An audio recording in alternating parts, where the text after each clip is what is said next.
Live है ना? Good evening everyone, good evening, good evening.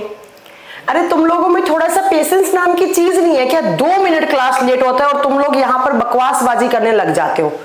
और ये नल नाम से जो भी है NULL, मैं आपका बोर्ड पे नाम लिख रही हूँ NULL, आपका नंबर आज से यहाँ से ब्लॉक करवा दिया जाएगा। आज के बाद आप यहाँ से क्लास नहीं ले पाएंगे क्योंकि आप 1 नंबर के बदतमीज इंसान हैं, आपको बात नहीं करनी आती है। ठीक है, तो अगर 2 मिनट 5 मिनट अगर क्लास लेट होती है तो प्लीज करके ये अपनी फालतू की बकवास ना करें। यहाँ पर ज्यादा भी इतना मत बोले कि कोई टीचर को क्लास में आने से पहले ही तुम लोग बकवास कर करके उसका दिमाग खराब कर दो। ठीक है, तो अगर आज का मुझे फालतू का कमेंट दिख गया ना, यहाँ पर 2-4 बच्चे और भी हैं, मैं उनका कमेंट पढ़ लूं, इन सबको यहाँ से ब्लॉक कर दीजिए। मुझे इनमें से कोई बच्चा नहीं चाहिए। इसका आईडी निकालिए जो नल नाम के हैं और इनको फोन करके बोलिए कि सर आपका टाइम्स कोचिंग में आपके दिन खत्म हो चुके हैं, आज के बाद आप यहाँ पर कोई भी बैच नहीं परचेज करेंगे। और देखने दो मुझे, रुक जाओ तुम। और कौन कौन बकवास कर रहा है यहाँ पे? ये बकवास करने का प्लेटफॉर्म नहीं है यहाँ पे।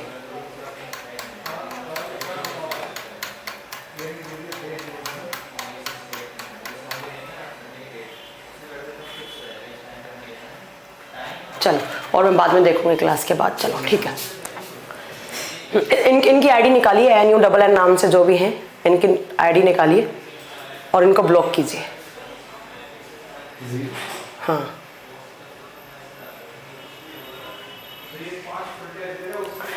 Good evening, good evening.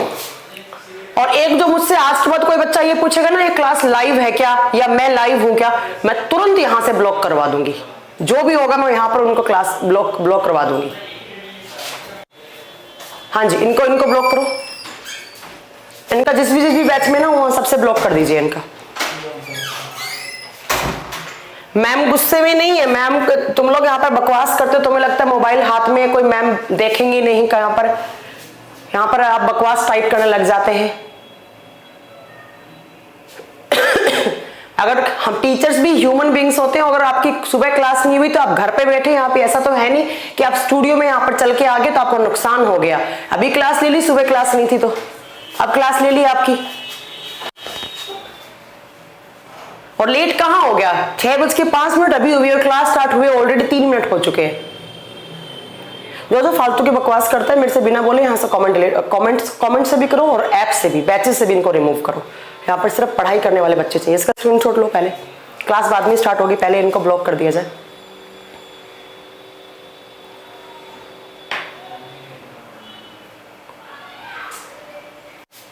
अपने फोन से निकाल लीजिए ना चैट, वहीं से दिख जाएगी। ठीक है, क्लास का टाइम मत खराब कीजिए, छोड़ दीजिए। चलिए, तो कल की क्लास में हमने स्टार्ट किया था और मुझे याद कर आज के बाद मेरे क्लास में स्क्रीन पे मुझे वापस इसका कमेंट आ गया। मुझे इसका कमेंट नहीं चाहिए अपना। यहाँ पर जो नल है ना, गुड इवनिंग बोल रहे हैं आप, इनका कमेंट मुझे बिल्कुल नहीं चाहिए। इनको तुरंत यहाँ से ब्लॉक करो। हाँ, रुको 1 सेकंड रुको, कमेंट आ रहे हैं ना।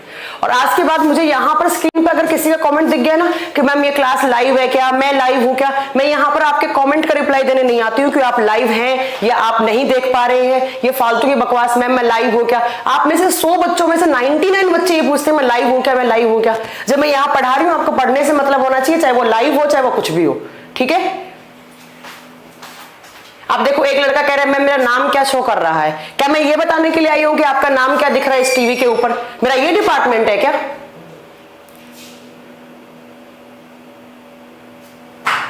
फालतू के लिए यहां पर बिना पढ़ने के लिए, बिना पढ़ने वाले भी बच्चे आ जाते हैं। मैं लाइव हूं क्या, मेरा नाम दिख रहा है क्या, मैम आप लाइव है क्या, आप मैम। एक तो तुम लोगों ने ये अपनी मेंटलिटी बना रखी है कि अगर मैम मेरा कमेंट का रिप्लाई नहीं कर रही हैं तो मैम आप तो रिकॉर्डेड क्लास चला रही हैं। मतलब आपके कमेंट का रिप्लाई देने आई हूं मैं यहाँ पे।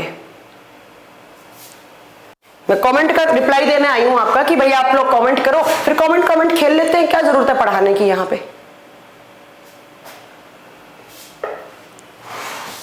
चलिए देखिए, कल की क्लास में हमने पढ़ाया था, हमने स्टार्ट किया था साइटोलॉजी चैप्टर।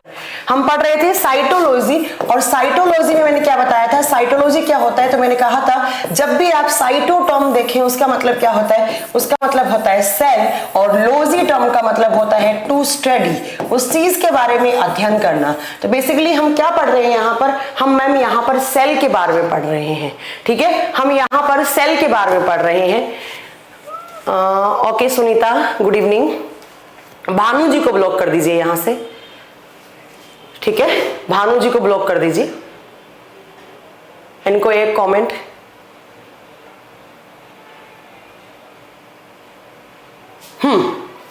आज के बाद मेरी क्लास में इस बैच में कमेंट सेक्शन ही ऑफ कर देना, मुझे इनके कमेंट नहीं चाहिए, मुझे सिर्फ पढ़ाने से मतलब है, ना ये कोई अच्छा कमेंट। तुम लोगों ने आज तक मुझे क्लास में कभी भी कोई ऐसा कमेंट करके मुझे कोई क्वेश्चन नहीं पूछा जिसको मेरा बताने का मन करे। तुम लोग पूछते हो क्लास लाइव है क्या मैं दिख रहा हूं आपको, कैसे दिख जाओगे मुझे, क्या मैम मेरी आवाज आ रही है, कुछ बच्चे तो ऐसे कमेंट करते हैं यहाँ पे।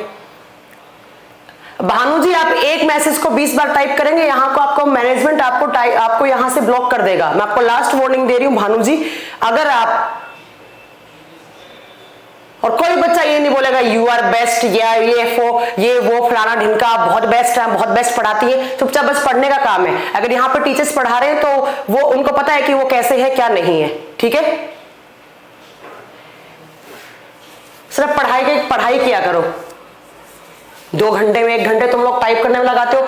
इतने सारे बच्चे ऐसे मैसेज करते हैं क्या मैं लाइव हूं, क्या मैं आपको देख पा रहा हूं, क्या मैम आप मुझे देख पा रही हैं, आप मेरा कमेंट नहीं देख रही हैं तो मैम आपने तो ये क्लासेस रिकॉर्डेड डला दी हैं, ये रिकॉर्डेड क्लास है भाइयों, ये वो है, बेवकूफ बनाते हैं, ये करते हैं वो करते हैं, कुछ भी।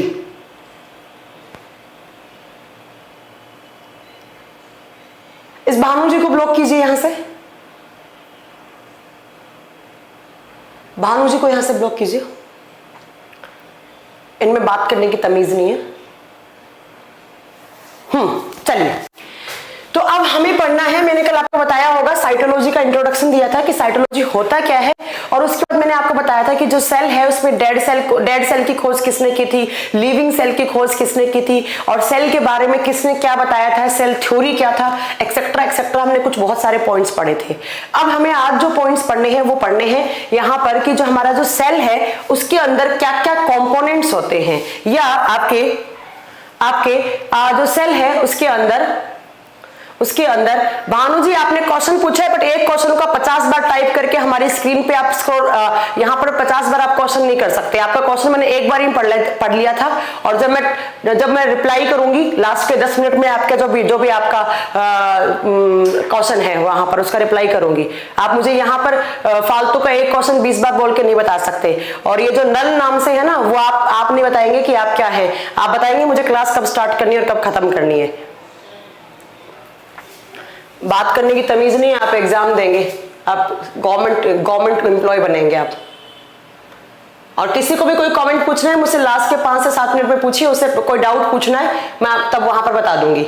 यहाँ पर मैं फालतू की, यहाँ पर मेरे को मैम शायद स्टूडेंट्स ऊपर लिखे टाइम की वजह से बोलते हैं रिकॉर्डेड क्लास है, कोई भी रिकॉर्डेड क्लास नहीं। अगर मैं आपका नाम ले रही हूँ, यहाँ पर पढ़ रही हूँ, और पहली बात तो रिकॉर्डेड क्लास और लाइव क्लास में डिफरेंस क्या होता है, आपको पूछना तो यही होता है मैं लाइव हूँ क्या, मैं देख पा रहा हूँ क्या, मेरा नाम क्या आ रहा है स्क्रीन पर, ma'am good evening good morning, यही तो है। तो आपको लाइव हो चाहे रिकॉर्डेड क्लास से आपको क्या मतलब है, पढ़ लिया करो चुपचाप, नहीं पढ़ना है तो फालतू का टाइम वेस्ट मत करो अपना। बकवास तो आप बाहर भी कर सकते हैं किसी के भी साथ। चलिए देखिए आज हमें क्या पढ़ना है, तो जहां से हमने लास्ट क्लास छोड़ी थी कि हम अगली क्लास में पढ़ेंगे कि जो अपना सेल्स होती हैं, जो एक जनरल सेल लेकर चलेंगे हम, वहां पर हम पढ़ेंगे कि सेल के अंदर कौन कौन से कंपोनेंट्स होते हैं, उसके अंदर क्या क्या चीजें होती हैं। जैसे आपने स्कूल में बचपन से पढ़ते आ रहे होंगे 6th-7th क्लास से कि भाई सेल के अंदर माइटोकॉन्ड्रिया होता है, सेल के अंदर राइबोसोम होता है, लाइसोसोम होता है, न्यूक्लियस होता है, डीएनए होता है, आरएनए होता है, ये सब आपको पढ़ना है। तो आप लिखेंगे एज पार्ट्स ऑफ सेल, या आप लिख सकते हैं component of cell, parts of cell, कोशिका के भाग, मतलब कोशिका के अंदर क्या क्या पार्ट्स हैं, उनकी खोज किसने की थी और उनके क्या क्या फंक्शंस हैं। तो लिखेंगे आप कोशिका के भाग, एक एक करके आपको सारे पढ़ने हैं। कोशिका के भाग, देखिए सबसे पहला जो आता है, हमारी जो सेल्स होती हैं उन सेल्स के आउटर में एक वॉल बनी हुई होती है जिसको बोलते हैं, जो सबसे बाहरी वॉल होती है उसको बोलते हैं सेल वॉल। एक नंबर लगा के लिखेंगे आप सेल वॉल, और हिंदी में जिसको लिखेंगे आप कोशिका भित्ति। हिंदी में हम क्या लिखेंगे? कोशिका भित्ति। देखिए वॉल का मतलब होता है दीवार, वॉल का मतलब होता है दीवार। ठीक है, आपको पढ़ना है यहाँ पर कि सेल वॉल क्या होता है। अगर मैं कॉमन सेल की बात करूं तो सुनो बच्चों, अगर कॉमन सेल की बात करूं तो जो सेल होती है उसके बाहर एक वॉल बनी हुई होती है, और इस वॉल को आप बोलते हैं सेल वॉल। उसको क्या बोलते हैं आप? सेल वॉल बोलते हैं, कोशिका भित्ति बोलते हैं। अब मैं अगर यहां से बात करूं, मैंने आपको कल बताया था कि हम जो पढ़ रहे हैं, हम पढ़ रहे हैं मल्टी सेलुलर सेल्स। हम क्या पढ़ रहे हैं? मल्टी सेलुलर्स की सेल पढ़ रहे हैं। अब मैम मल्टी सेलुलर क्या होते हैं? हिंदी में इनको बोलते हैं बहुकोशिकीय जीव। ध्यान से सुनिएगा, हम कौन सी सेल पढ़ रहे हैं? हम यहाँ पर पढ़ रहे हैं बहुकोशिकीय जीव। अब मैम ये मल्टी सेलुलर क्या होता है? देखिए इस धरती पर जितने भी लिविंग्स हैं, जितने भी सजीव हैं, उनको दो ग्रुप में डिवाइड किया जाता है। इस धरती पर जितने भी लिविंग्स हैं, जितने भी सजीव हैं, उनको आप दो भागों में बांटते हो। एक होता है मल्टी सेलुलर, एक होता है यूनिसेलुलर।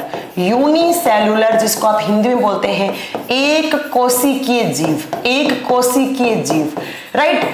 अब मैम ये यूनिसेलुलर क्या होता है और मल्टी सेलुलर क्या होता है? देखिए यहां पर आप हिंदी के नाम से पढ़िए, एक कोशिकीय जीव का मतलब होता है ऐसे ऑर्गेनिजम्स जिनका बॉडी एक ही सेल, या सेल्स तो बहुत सारी हो बट वो टाइप क्या हो? एक ही हो। एक ही टाइप की सेल्स, या एक ही प्रकार की सेल्स, या एक ही सेल से मिलकर बना हो।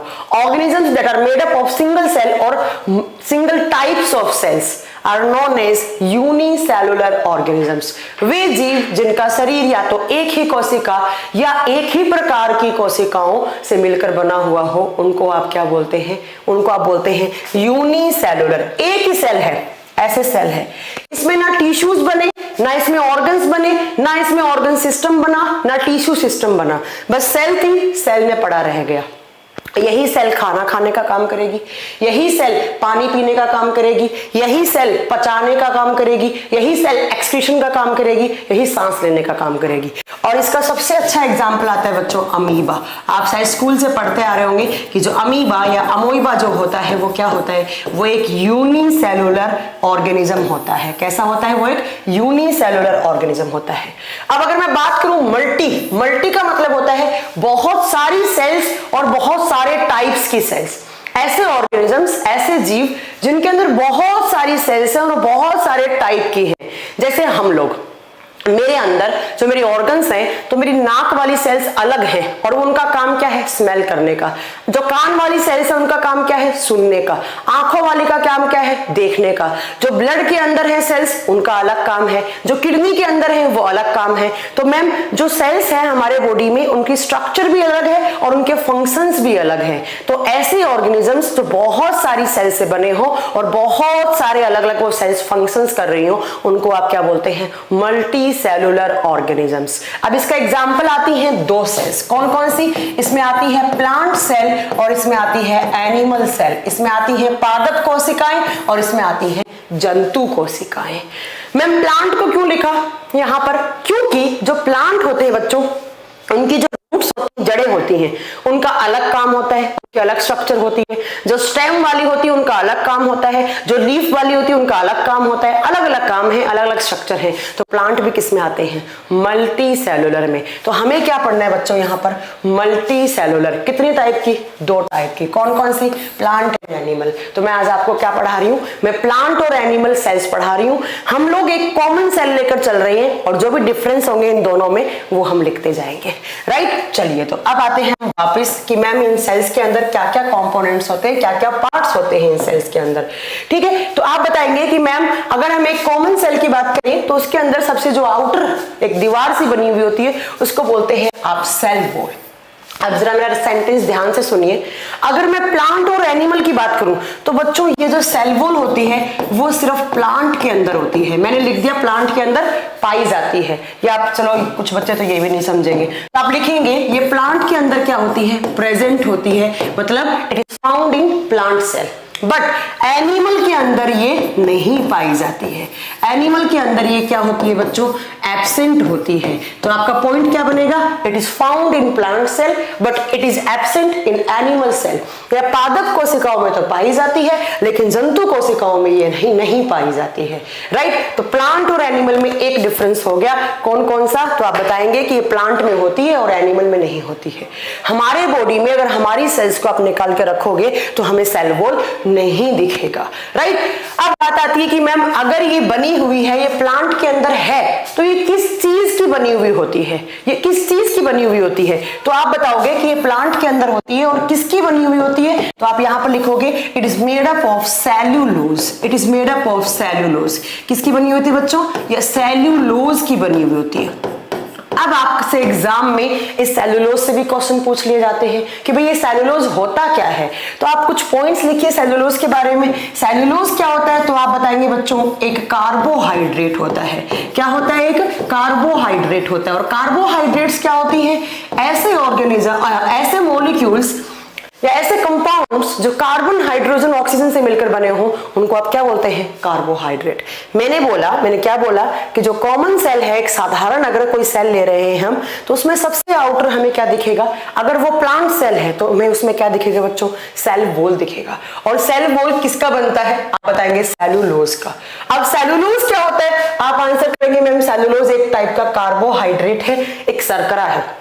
अब कार्बोहाइड्रेट जो होते हैं बच्चों वो तीन टाइप के होते हैं, एक होता है मोनोसैकेराइड, एक होता है डाइसैकेराइड, एक होता है पॉलीसैकेराइड। तो आपसे एग्जाम में क्वेश्चन पूछा जाएगा कि किस टाइप का कार्बोहाइड्रेट है, तो आप इसके आगे आंसर लिख सकते हैं कि एक पॉलीसैकेराइड कार्बोहाइड्रेट है। और आपसे एग्जाम में पूछेगा कि भाई जो सेल्यूलोज है वो प्लांट किस पार्ट में पाया जाता है, आप क्या बताएंगे, सेल वॉल में। नेक्स्ट, ये जो कार्बोहाइड्रेट है ना वो प्लांट का हार्डेस्ट पार्ट होता है। It is hardest part of plant cell.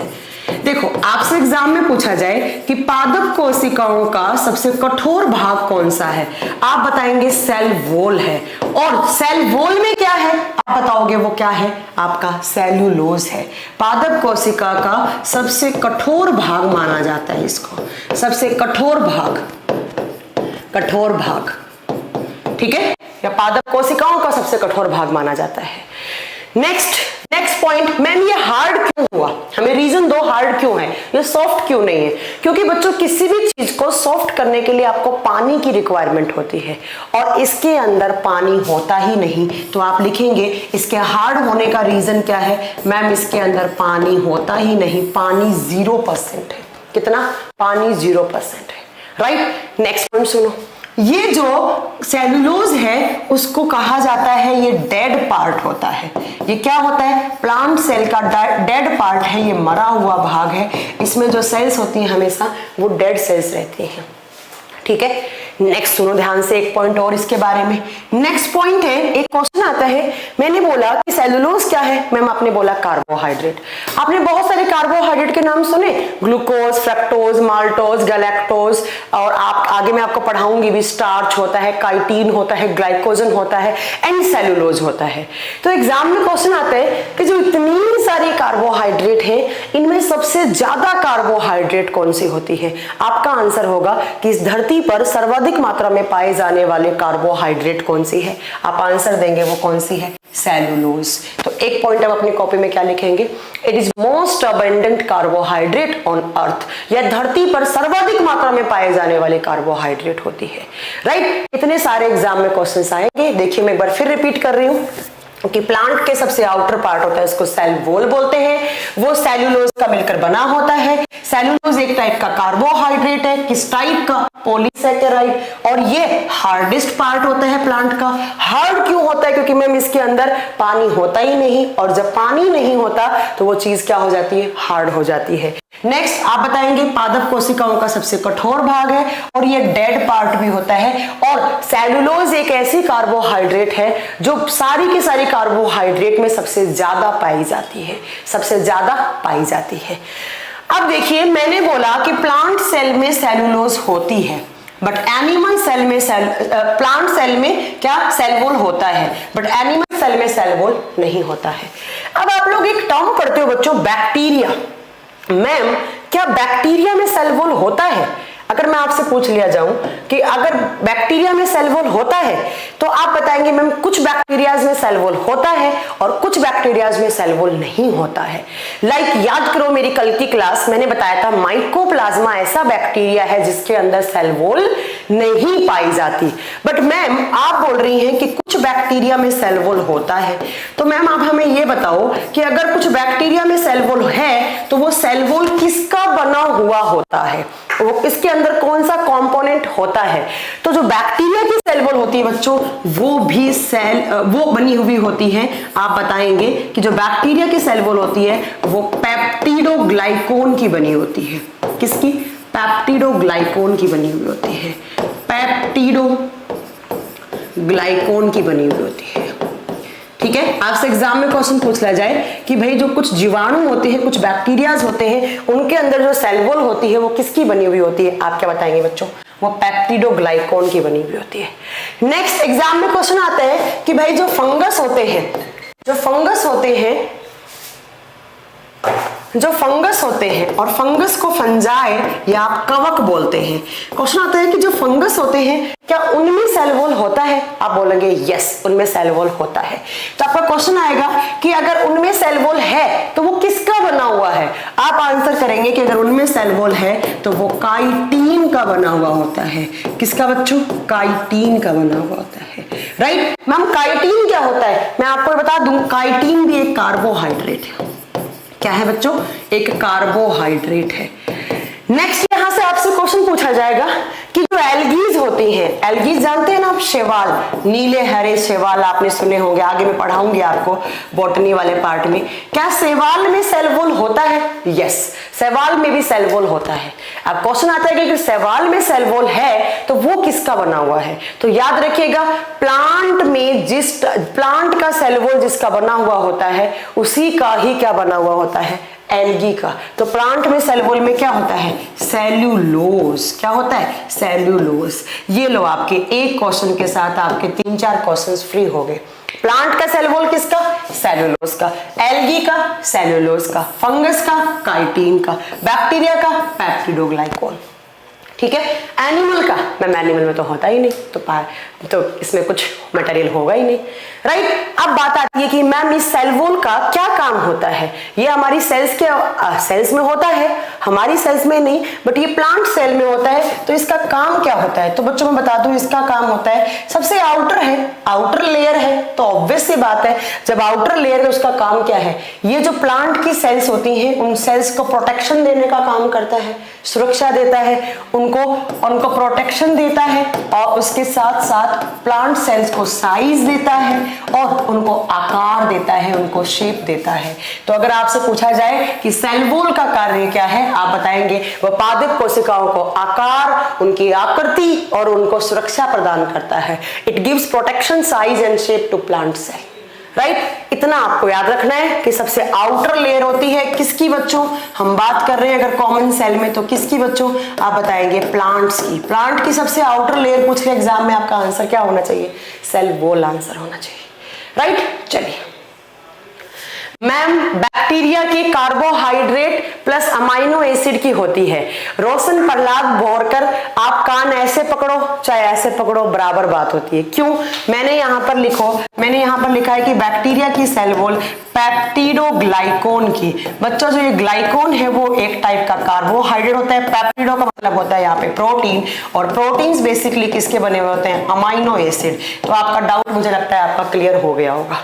हाँ, ऐसे क्वेश्चन पूछो आप, हमेशा बोलूंगी मैं आपको। ठीक है, चलिए हो गया। तो पहला आपका सेल का कंपोनेंट कंप्लीट हो गया। दूसरे पे चलते हैं। अब सेल वॉल के बाद आता है बच्चों सेल मेम्ब्रेन। क्या आता है? Cell membrane. नेक्स्ट लिखेंगे आप सेल मेम्ब्रेन, और हिंदी में इसको बोलते हैं कोशिका झिल्ली, या इसका एक नाम और होता है हिंदी में, इसको कहा जाता है बच्चों कोशिका कला। वो कोशिका भित्ति था और इसको कहा जाता है कोशिका झिल्ली या कोशिका कला। ठीक है। बट इसके अलावा आपको मैं बता दूं कि यहाँ पर दो नाम और होते हैं इसके अलग अलग। इसको बोला जाता है सेल मेम्ब्रेन बोलो, या आप इसको प्लाज्मा मेम्ब्रेन बोलो, या आप क्या बोलो इसको, प्लाज्मा मेम्ब्रेन बोलो, प्लाज्मा झिल्ली, हिंदी में बोलेंगे प्लाज्मा झिल्ली। उसके बाद नेक्स्ट है प्लाज्मा लेमा, नाम भी होता है इसका।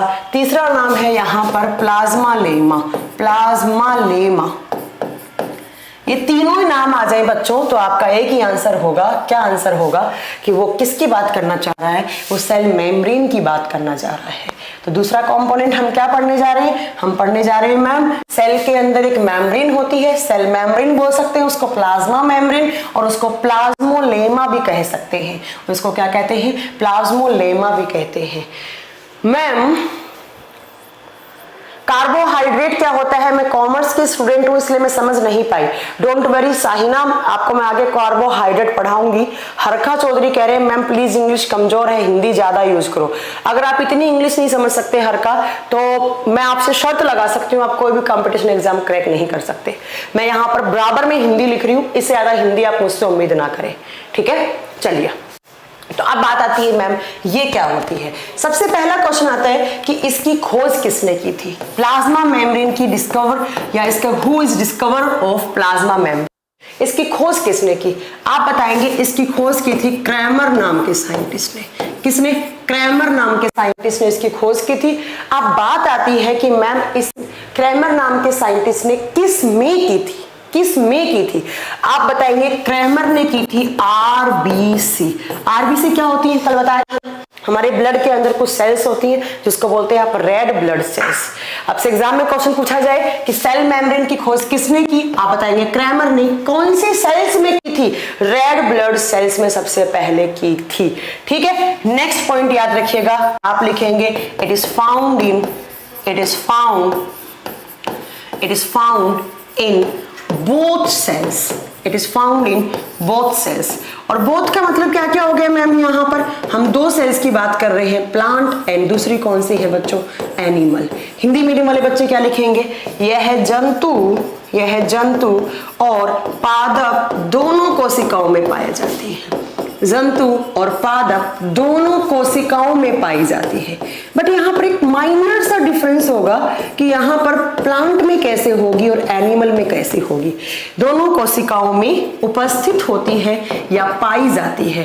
बट आपको एक पॉइंट याद रखना पड़ेगा बच्चों, यहाँ पर कौन सा पॉइंट, मैंने बोला था कि प्लांट में सबसे आउटर में कौन सी होती है बच्चों, मैम आपने बोला था कि प्लांट सेल में सबसे आउटर में कौन सी होती है, सेल वॉल। मैंने ऐसे एक तो ये सेल बनाई, एक मैंने ये सेल बनाई, जरा मुझे बताओ कि इसमें से प्लांट सेल कौन सी है और इसमें से एनिमल सेल कौन सी है। मैंने आपको बताया था कि जो प्लांट सेल्स होती हैं उनमें क्या होता है, सबसे आउटर सेल वॉल होता है, कोशिका भित्ति होता है। ये क्या है प्लांट के अंदर, आउटर है, बाहरी भाग है। इसके अंदर की साइड यहां पर कौन सा होता है, यहां पर होता है मैम सेल मेम्ब्रेन, क्योंकि प्लांट के अंदर मैम सेल वॉल भी होता है। तो सेल वॉल तो आउटर होगा, बट सेल मेम्ब्रेन क्या होगा बच्चों, इनर होगा, आंतरिक होगा। बट मैं अगर एनिमल सेल की बात करती हूँ तो मैम एनिमल में क्या नहीं होता, सेल वॉल तो होता नहीं। तो एनिमल में सिर्फ क्या होगा बच्चों, तो एनिमल में सिर्फ क्या होगा, आप यहाँ क्या बताएंगे कि एनिमल में सिर्फ यहाँ पर सेल मेम्ब्रेन होगा। तो कभी आपसे एग्जाम में घुमाकर पूछे कि भैया बताइए प्लांट का सबसे आउटर पार्ट क्या है, प्लांट सेल्स का सबसे outer part cell wall, animal cell का सबसे आउटर पार्ट सेल मेम्ब्रेन। क्यों मैम, क्योंकि मैम यहां पर सेल मेम्ब्रेन होती है, सेल वॉल होता है, यहां होता नहीं, तो ये आउटर है, ये इनर है, राइट। तो आप याद रखेंगे मैंने क्या लिखा है, it is found in both. Both का मतलब क्या है बच्चों, प्लांट और एनिमल दोनों में होती है। अब मैम ये किसकी बनी हुई होती है, ये किसकी बनी हुई होती है, तो मैं आपको पहले बता दूं, बनी हुई की तो बाद में बात करेंगे, पहले आपको एक सेंटेंस बता दूं मैं यहाँ पर। ये बाई लेयर्ड होती है, किसकी होती है, ये बाई लेयर्ड स्ट्रक्चर है। इसमें दो लेयर पाई जाती है, दो परत पाई जाती है, इसमें दो परत पाई जाती है। बट जो सेल वॉल होती है बच्चों उसमें सिर्फ क्या होती है, एक ही होता है। Ma'am difference between cell wall and cell membrane, Amit Kumar Singh पूछ रहे हैं।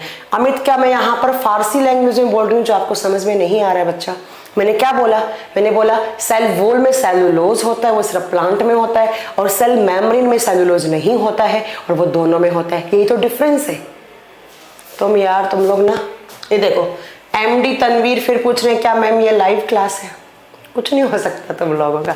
तुम लोग ना ढीठ हो गए हो ना, तुम लोग लगता है टीचर ऐसे ही बक के चली जाएगी, है ना? तुम लोग नहीं। चलो अब देखिए जरा, यहाँ पर ये 2 लेयर की बनी हुई होती है।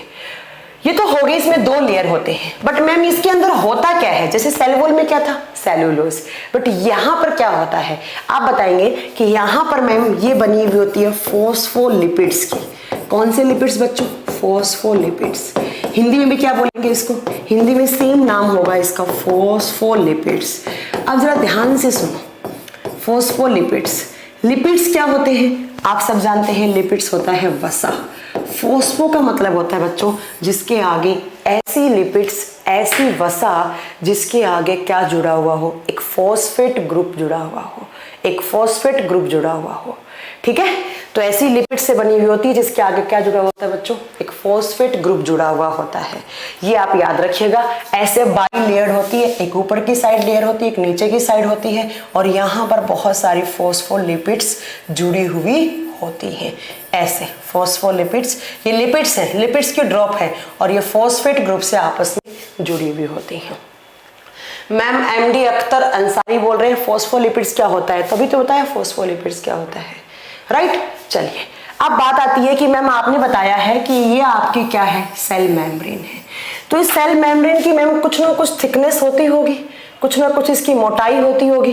तो आपसे नेक्स्ट क्वेश्चन पूछा जाएगा कि जो सेल मेम्ब्रेन है उसकी थिकनेस कितनी होती है, उसकी मोटाई कितनी होती है, उसकी मोटाई कितनी होती है? ठीक है, तो आप बताएंगे इसकी मोटाई होती है 75 एंगस्ट्रॉम। कितने एंगस्ट्रॉम? 75 एंगस्ट्रॉम। बट कभी कभी ना बच्चों यहाँ पर एंगस्ट्रॉम जो होता है उसके अंदर आंसर नहीं होता है, यहाँ पर नैनोमीटर। तो आप जानते हैं 75 एंगस्ट्रॉम है, तो नैनोमीटर कितने बन जाएंगे? 7.5 नैनोमीटर। तो आपसे पूछा जाए कि जो सेल मेम्ब्रेन होता है उसकी थिकनेस कितनी है? एंगस्ट्रॉम में पूछे तो बच्चों क्या हो जाएगा? 75, और एनम में पूछे तो 7.5 एनम, और अगर माइक्रोमीटर पूछ ले बच्चों तो आप क्या बताएंगे?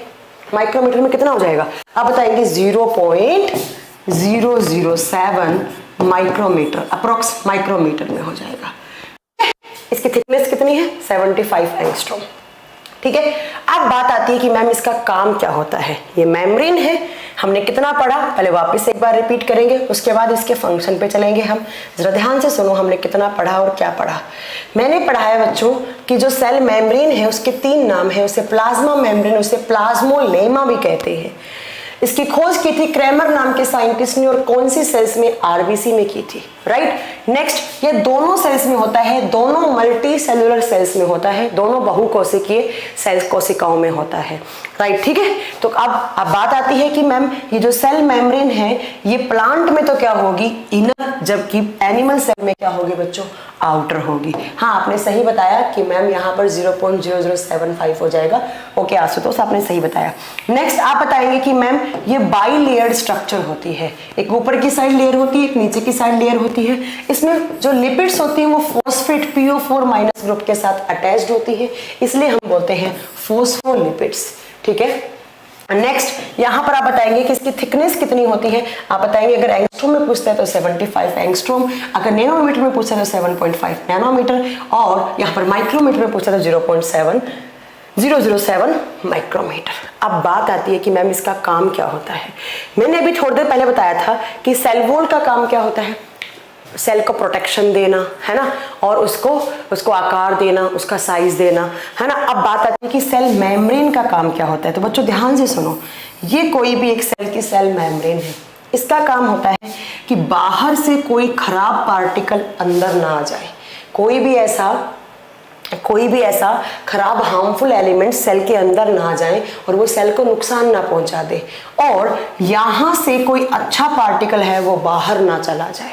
इसका काम क्या होता है मैम? जो आपके मॉलिक्यूल्स होते हैं उनके मूवमेंट पे कंट्रोल करने का काम करती है।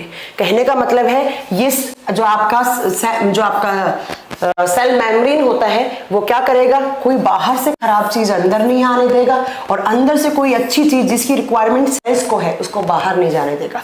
तो आप इसका फंक्शन क्या लिखेंगे, it regulate the movement of molecules inside to outside and outside to inside the cell. ठीक है, इसका कार्य कोशिकाओं के अंदर से बाहर जाने वाले और बाहर से अंदर आने वाले अणुओं पर संतुलन बनाए रखना है। इसका कार्य कोशिकाओं के अंदर से बाहर और बाहर से अंदर आने वाले अणुओं पर संतुलन बनाए रखना। कहने का मतलब है ये मॉलिक्यूल्स पे रेगुलेट करती कि कौन सा मॉलिक्यूल अंदर होना चाहिए और कौन सा बाहर होना चाहिए। मैम एनिमल और प्लांट दोनों में फॉस्फोलिपिड्स की बनी हुई होती है क्या? यस प्रदीप विश्वकर्मा, मेरा आंसर होगा यहाँ पर यस। ठीक है, चलो तो ये दो आपके कंपोनेंट्स थे सेल के, कौन कौन सा, cell wall and cell membrane. अब आप स्कूल से पढ़ते आ रहे हैं कि ऐसे कोई सेल बनाई और इस सेल के सेंटर में क्या होता है बच्चों, न्यूक्लियस होता है, केंद्रक। तो आप 3 नंबर पे यहाँ पर क्या देंगे, 3 नंबर पे आपका कंपोनेंट्स कौन सा बनेगा बच्चों, आप यहाँ पे लिखेंगे न्यूक्लियस या केंद्रक, केंद्रक। ठीक है, तो नेक्स्ट लिखेंगे आप केंद्रक। सबसे पहला क्वेश्चन आता है कि मैम केंद्रक की खोज किसने की थी? बहुत बार पूछा हुआ क्वेश्चन है, मैं आपको बता दूं जो न्यूक्लियस है उसकी खोज की थी किसने, रॉबर्ट ब्राउन ने। मैंने आपको कल बताया था रॉबर्ट हुक ने सेल्स की खोज की थी सबसे पहले। हाँ, ये सिक्योरिटी गार्ड की तरह काम करता है आशुतोष, यू आर राइट। चलो आप क्वेश्चन पूछे कि न्यूक्लियस की खोज किसने की थी, आप बताएंगे रॉबर्ट ब्राउन नाम के साइंटिस्ट ने न्यूक्लियस की खोज की थी। ठीक है, अब नेक्स्ट क्वेश्चन आते हैं कि जो न्यूक्लियस है आप इसके बारे में पॉइंट याद रखेंगे कि it is largest part of cell, it is largest part of cell, largest part of cell. जो सेल होती हैं उनका सबसे बड़ा भाग है, या कोशिकाओं का सबसे बड़ा भाग। बहुत बार एग्जाम में बच्चों क्वेश्चन पूछा है कि सेल का सबसे बड़ा कंपोनेंट कौन सा होता है, आप क्या बताएंगे, सेल में सबसे बड़ा जो पार्ट है वो कौन सा होता है, वो न्यूक्लियस वाला होता है, वो केंद्रक वाला होता है। अब हम बात कर रहे हैं मैम यहाँ पर 2 सेल्स की, एक प्लांट की एक एनिमल की। मैम अगर दोनों में कंपेयर करें तो किसका न्यूक्लियस बड़ा होता है, तो आप बताएंगे बच्चों, आप क्या बताएंगे कि यहाँ पर हाँ रॉबर्ट ब्राउन ने खोज की। चलो आप बताएंगे कि यहाँ पर ये जो न्यूक्लियस है वो प्लांट सेल्स के अंदर क्या होता है, आप बताएंगे प्लांट सेल्स के अंदर इसका साइज होता है लार्जर। लार्जर का मतलब है बड़ा, और अगर एनिमल सेल में पूछे, अगर जंतु कोशिका में पूछे तो आप क्या बताएंगे, एनिमल में साइज इसका क्या होता है, स्मॉलर। तो आप पॉइंट क्या लिखेंगे कि पादप कोशिकाओं में इसका आकार बड़ा होता है, जबकि जंतु कोशिकाओं में इसका आकार क्या होता है, छोटा। It is larger in plant and smaller in animal, right. चलिए नेक्स्ट क्वेश्चन आपको मैं बता दूं कि ये जो आपकी प्लांट सेल्स होती हैं ना, जो प्लांट सेल्स होती हैं उनमें बड़ा क्यों हुआ न्यूक्लियस, क्योंकि बच्चों प्लांट सेल्स का जो साइज होता है वो भी बड़ा होता है। जब प्लांट का साइज बड़ा है, प्लांट सेल्स का साइज बड़ा है, तो ऑब्वियस सी बात है कि जब प्लांट सेल्स का साइज बड़ा है तो उसका न्यूक्लियस भी क्या होगा, बड़ा होगा। ठीक है, नेक्स्ट ये जो न्यूक्लियस है इसके 2 नाम होते हैं, इसको बोलते हैं सेल का ब्रेन, ब्रेन ऑफ सेल, या इसका दूसरा नाम होता है manager of cell, manager of cell. जैसे कंपनी का कोई मैनेजर होता है और वो मैनेज करके रखता है सारी की सारी चीजों को कि कौन सी चीज कैसे क्या चल रही है, वैसे ही आपकी सेल के अंदर कौन सी चीज कितने अमाउंट में होनी चाहिए, वो प्रॉपर तरीके से काम कर रहा है नहीं कर रहा है, उसको मैनेज करने का काम कौन करता है बच्चों, आप बताएंगे न्यूक्लियस। ऐसा कहा जाता है कि सेल के अंदर जितने भी आपके जो फंक्शंस होते हैं या सेल की जो भी मशीनरी होती है उन सबको कंट्रोल करने का काम कौन करता है, न्यूक्लियस। दूसरा इसको कहा जाता है सेल का ब्रेन, कि यही सबसे ज्यादा सेल में मतलब काम आने वाली चीज होती है। जैसे हमारे बॉडी में हम जब भी किसी चीज को सुनते हैं, समझते हैं, कुछ भी, तो सारा काम किसका होता है, ये सारा का सारा काम हमारे ब्रेन का होता है। वैसे ही हमारी जो न्यूक्लियस है वो भी हमारी सेल के अंदर मतलब सुनने का नहीं, मतलब समझने का काम करता है कि भाई सारे प्रॉपर तरीके से सारे फंक्शन सेल के हो रहे हैं, सही टाइम पर सेल डिवीजन का प्रोसेस जो है वो सही चल रहा है कि नहीं चल रहा है। तो ये दिमाग की तरह काम कर रहा है सेल के अंदर। तो आपसे एग्जाम में पूछे कि सेल के कौन से कॉम्पोनेंट को हम सेल का ब्रेन या मैनेजर कहते हैं, आप क्या बताएंगे, न्यूक्लियस को कहते हैं, केंद्रक को कहते हैं। बट अब कुछ सेल्स ऐसी भी होती हैं बच्चों जिनमें ये न्यूक्लियस होता ही नहीं है और आपसे एग्जाम में पूछा जाएगा कि ऐसी कौन सी सेल्स हैं जिनके अंदर न्यूक्लियस नहीं होता है। ठीक है, तो आप बताएंगे कि ऐसी कौन सी सेल्स हैं जिनके अंदर न्यूक्लियस नहीं होता है। तो आप पहला यहाँ पर एग्जाम्पल देंगे आरबीसी। क्या आरबीसी में न्यूक्लियस होता है? आप बताएंगे कि हमारे बॉडी में जो आरबीसी है, जो ह्यूमंस का आरबीसी है, वो हमेशा ऐसे दिखेगा, उसके अंदर आपको न्यूक्लियस दिखेगा ही नहीं। ऐसा नहीं, थोड़ा सा उसका आकार ऐसा सा दिखेगा आपको, ऐसे अंडे आकार की होती है थोड़ी सी। ठीक है, चलिए, तो आप याद रखेंगे कि जो आरबीसी है उसके अंदर न्यूक्लियस नहीं होता है। क्या मैम सिर्फ आरबीसी ऐसी सेल्स हैं जिनके अंदर न्यूक्लियस नहीं होता है, या फिर कोई और भी सेल्स होती हैं जिनके अंदर केंद्रक नहीं पाया जाता है? आप बताएंगे मैम एक और भी सेल्स होती हैं, वो कहां पर होती हैं? प्लांट के अंदर। प्लांट के अंदर कौन सी सेल्स होती है मैम? प्लांट में होता है बच्चों एक पार्ट जिसको बोलते हैं आप फ्लोएम। एक टर्म सुना होगा आपने, फ्लोएम, और फ्लोएम को हिंदी में फ्लोएम ही कहा जाता है। फ्लोएम का काम होता है फूड को ट्रांसफर करना। फ्लोएम क्या होती है? तो कुछ ऐसी नलिकाएं होती हैं, कुछ ऐसी डक्ट होती हैं जो प्लांट के अलग अलग पार्ट में फूड को ट्रांसपोर्ट करती हैं। और इस फ्लोएम के अंदर कुछ सेल्स होती हैं और उन सेल्स को बोलते हैं आप सीव सेल्स। उनका नाम होता है सीव सेल्स। अब हिंदी में कुछ अलग नाम नहीं है। और इन सीव सेल्स के अंदर जब आप इनको इलेक्ट्रॉन माइक्रोस्कोप पे रखोगे बच्चों, तो उसके अंदर आपको, यस सुमन आपका आंसर यस है, परमिएबिलिटी का भी काम करती है सेल मेम्ब्रेन, अर्धपारगम्यता का भी काम करती है। आगे हम आपको पढ़ाएंगे, परमिएबिलिटी का भी मतलब भी बताएंगे। जो आपके सेल मेम्ब्रेन होती है वो सेमी परमिएबल होती है, वो अभी मैं नहीं बताऊंगी क्योंकि आपको समझ में नहीं आएगा। वो एक चैप्टर आएगा आपका पानी वाला, वाटर वाला, तब मैं आपको बहुत अच्छे से पढ़ाऊंगी वो, इसलिए मैंने यहाँ पे छोड़ दिया उस पॉइंट को।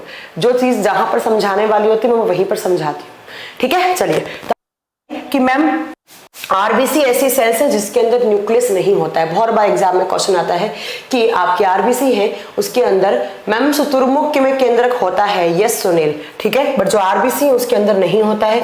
और जो प्लांट है उसके अंदर एक फ्लोएम वाला पार्ट होता है। अब ये फ्लोएम क्या है वो आगे के लिए छोड़ दो, बस आप अपनी कॉपी में क्या बनाएंगे, आप अपनी कॉपी में लिखेंगे कि जो फ्लोएम होती है वो फूड को ट्रांसफर करती है और उसके अंदर कुछ सेल्स होती है सीव सेल्स, और उसके अंदर न्यूक्लियस नहीं पाया जाता। तो इसको आप क्रॉस कर लेंगे कि उनके अंदर केंद्रक नहीं पाया जाता। और कहने का मतलब है कि जो आरबीसी है उसके अंदर भी नहीं होता है। चलो, अब बात आती है कि मैम आपने लिखा है न्यूक्लियस। अब इस न्यूक्लियस के क्या पार्ट्स हो सकते हैं? क्या इस न्यूक्लियस के पार्ट हो सकते हैं? तो आप बोलोगे यस, हमारे जो सेल्स के अंदर न्यूक्लियस है उसके 4 पार्ट होते हैं। कितने पार्ट्स होते हैं? 4 parts. Nucleus is divided into 4 parts. केंद्रक के 4 भाग होते हैं। ये आपका न्यूक्लियस है, इस न्यूक्लियस के 4 पार्ट होते हैं। चलो आप इसके, ये सेल मान लो और इसके अंदर आपका न्यूक्लियस मान लो। सबसे पहला पार्ट लिखेंगे बच्चों आप, सबसे पहला पार्ट होता है न्यूक्लियस मेम्ब्रेन। सबसे पहला पार्ट होता है बच्चों न्यूक्लियस मेम्ब्रेन।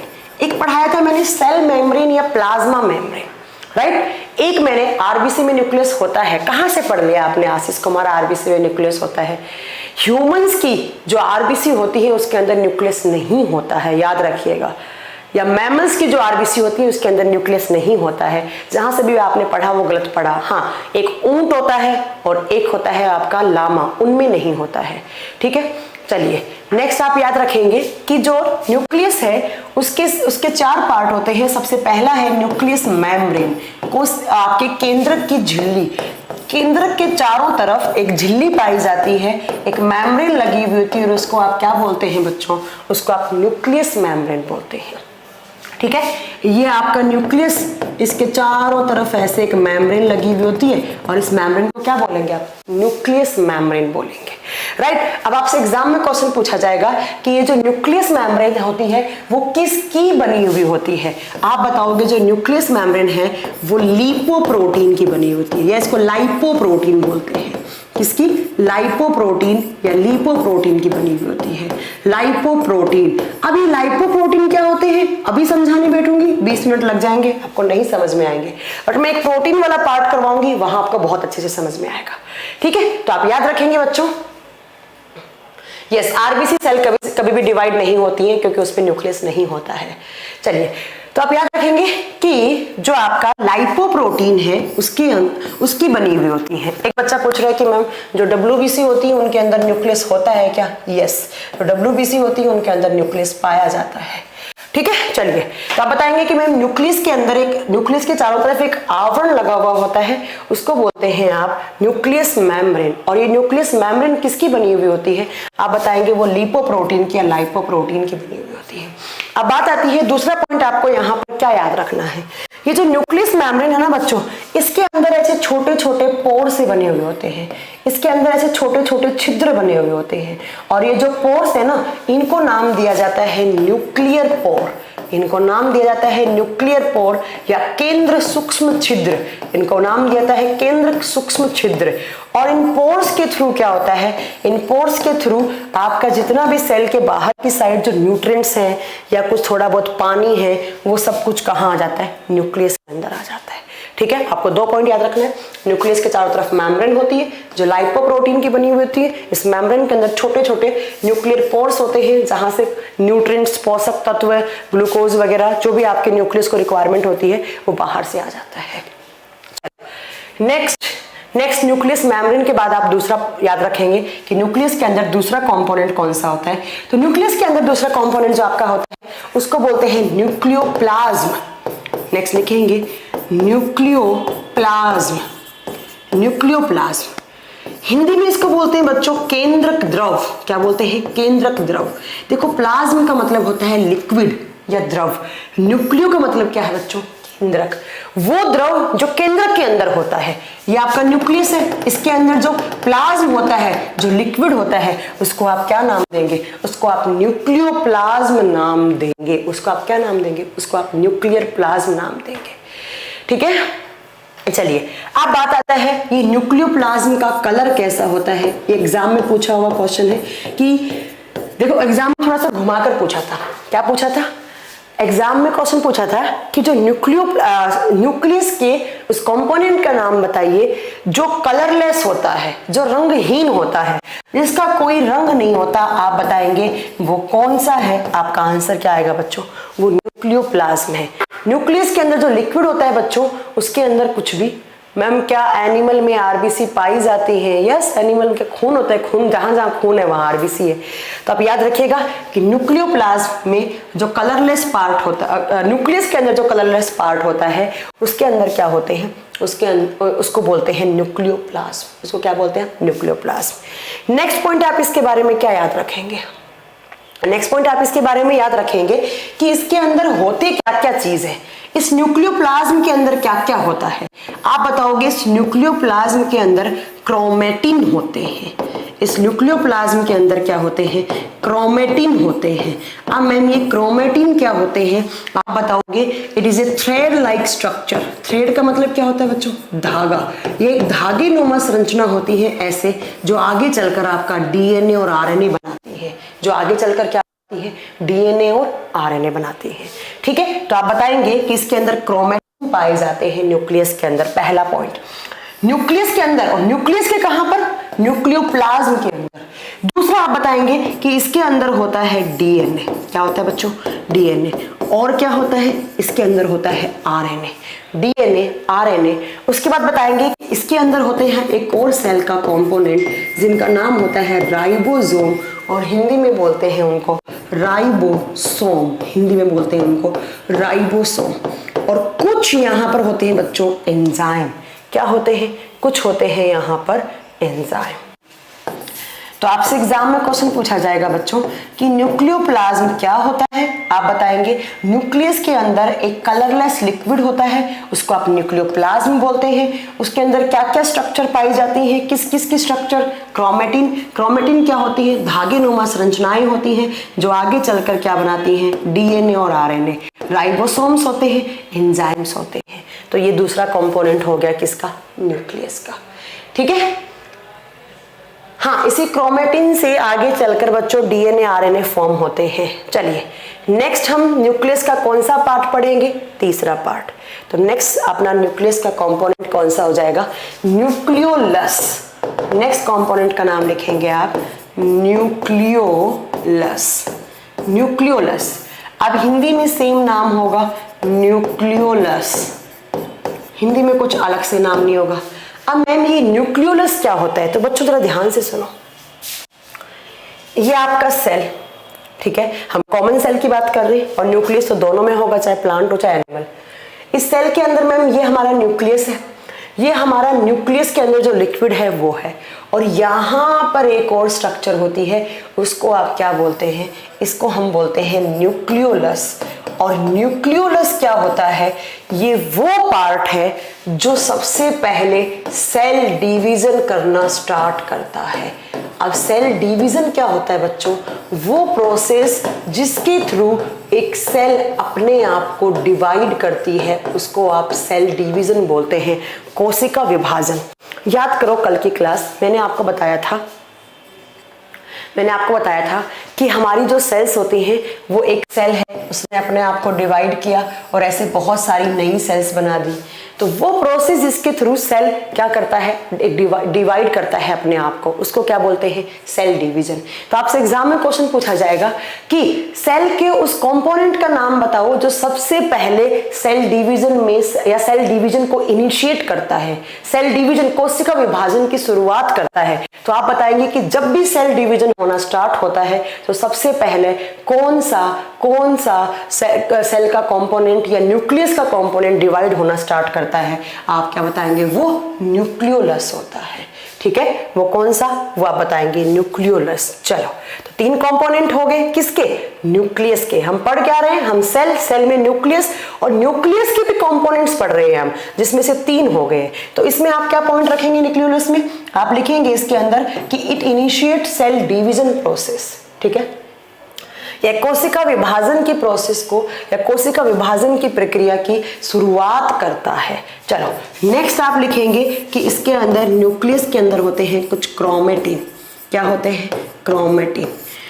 और क्रोमेटिन को हिंदी में बच्चों क्रोमेटिन ही बोलेंगे। अब मैम ये क्रोमेटिन क्या होते हैं, आप बताएंगे कि ये जो क्रोमेटिन होते हैं, ये अभी बताया मैम आपने, ये कुछ थ्रेड लाइक स्ट्रक्चर होती है, धागे नुमा संरचनाएं होती हैं, धागे नुमा संरचनाएं होती हैं, ऐसे थ्रेड जैसी स्ट्रक्चर्स होती हैं, और यही आगे चलकर क्या बनाती है, ये आगे चलकर बनाती है बच्चों न्यूक्लिक एसिड।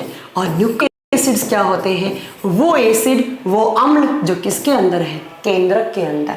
कौन कौन से होते हैं बच्चों, 2, डीएनए एंड आरएनए। कौन कौन से, डीएनए और आरएनए। क्या पढ़ाया मैंने, कुछ समझ में आया, नहीं समझ में आया, एक बार और समझ लो, इसके बाद मेरे से कोई बच्चा कुछ नहीं पूछेगा। कितने आप लोग नॉनसेंस क्वेश्चंस पूछते हो, बस एक बच्चे ने पूछ रखा है इतना। अरे रुक जाओ मुकेश, आपके आंसर दूंगी मैं सारे, आप लोग मुझसे आगे ना चला करें, थोड़ा रुकिए। ठीक है मैम, सुमन आप हमेशा आप आगे चलती हैं, प्लीज आप सुमन पेशेंस के साथ बनी रहे, तो मैं आपके सारे क्वेश्चंस का आंसर दूंगी। सिर्फ मैंने यहाँ पर राइबोसोम लिखा है कि अलग से जब मैं राइबोसोम पढ़ाऊंगी तो प्लीज करके आप थोड़ा सा पेशेंस रखें सुमन। ठीक है, चलिए देखिए, मैंने बताया कि सेल के अंदर न्यूक्लियस होता है, और वो न्यूक्लियस जो होता है वो प्लांट सेल के अंदर क्या होता है, बड़ा, और एनिमल सेल के अंदर छोटा होता है। नेक्स्ट, न्यूक्लियस के 4 पार्ट होते हैं। सबसे पहला होता है न्यूक्लियस मेम्ब्रेन। न्यूक्लियस की चारों तरफ जो मेम्ब्रेन होती है उसको आप न्यूक्लियस मेम्ब्रेन बोलते हैं, और वो लाइपोप्रोटीन की बनी हुई होती है। नेक्स्ट मैंने बताया कि न्यूक्लियोप्लाज्म, न्यूक्लियस के अंदर एक कलरलेस लिक्विड होता है जिसको आप न्यूक्लियोप्लाज्म बोलते हैं। उसके अंदर क्या क्या होते हैं, क्रोमेटिन जो आगे चलकर आपके डीएनए करते हैं। उसके अंदर राइबोसोम होते हैं, राइबोसोम एक अलग से पार्ट है, उसको मैं बाद में कंप्लीट करवाऊंगी। ठीक है, उसके अंदर होते हैं एंजाइम्स। तीसरा कंपोनेंट है इसका न्यूक्लियोलस। न्यूक्लियोलस वो पार्ट है जो सेल डिवीजन के टाइम पर सबसे पहले डिवाइड होना स्टार्ट हो जाता है। ठीक है, और चौथा पार्ट कौन सा है, क्रोमेटिन। क्रोमेटिन क्या होते हैं, थ्रेड लाइक स्ट्रक्चर जो आगे चलकर क्या बनाते हैं, न्यूक्लिक एसिड। और न्यूक्लिक एसिड्स क्या होते हैं, डीएनए और आरएनए। ठीक है, अब बात यह है कि ये न्यूक्लिक एसिड्स क्या होते हैं जो हमें अब पढ़ना है। ठीक है, तो नेक्स्ट आपकी हेडिंग दोगे कि हमारे जो न्यूक्लियस है उसके अंदर 2 टाइप के न्यूक्लिक एसिड्स होते हैं। न्यूक्लियस के अंदर क्या होते हैं बच्चों, न्यूक्लियस के अंदर क्या होते हैं, 2 टाइप के न्यूक्लिक एसिड होते हैं, और इन न्यूक्लिक एसिड को हिंदी में बोलते हैं न्यूक्लिक अम्ल। न्यूक्लिक अम्ल, ठीक है, कौन कौन से बच्चों, मैम एक होता है डीएनए, एक होता है। ओहो, वीडियो रुक गया है। एक सेकंड रुकेगा बच्चों।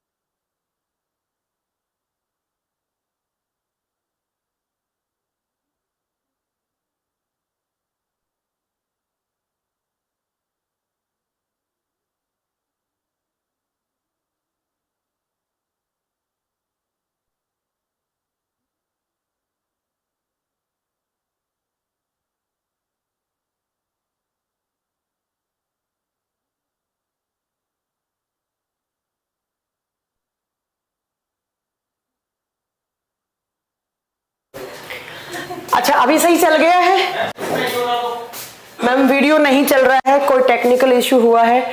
अभी एक बार बताइएगा आप कमेंट करके।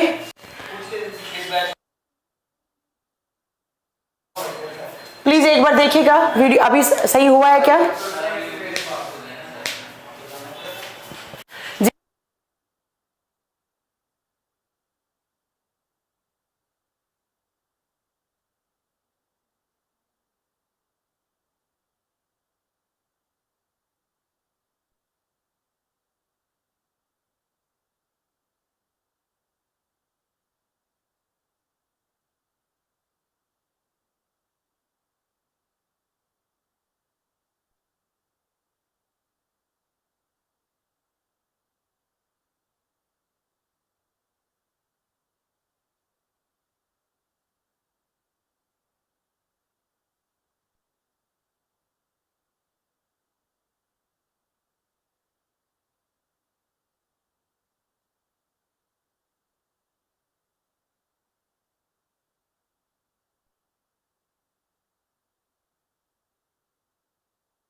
बोलूं?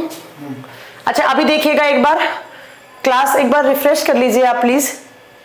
अभी चल रहा है क्या?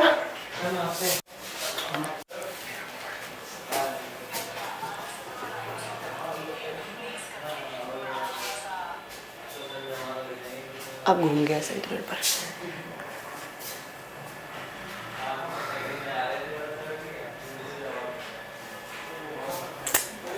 हाँ,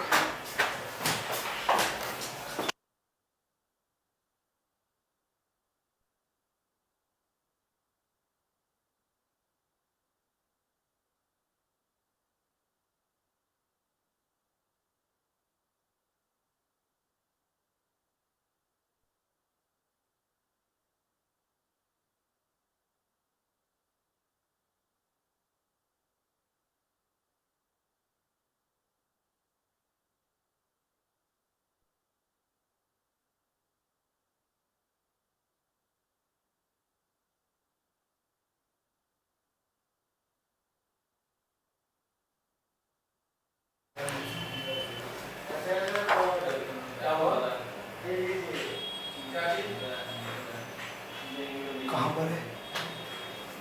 G6। अच्छा, एक बार अभी कमेंट करके बताइए कि अभी क्लास चल गई है क्या? काम करता हूँ इस पे। G6 में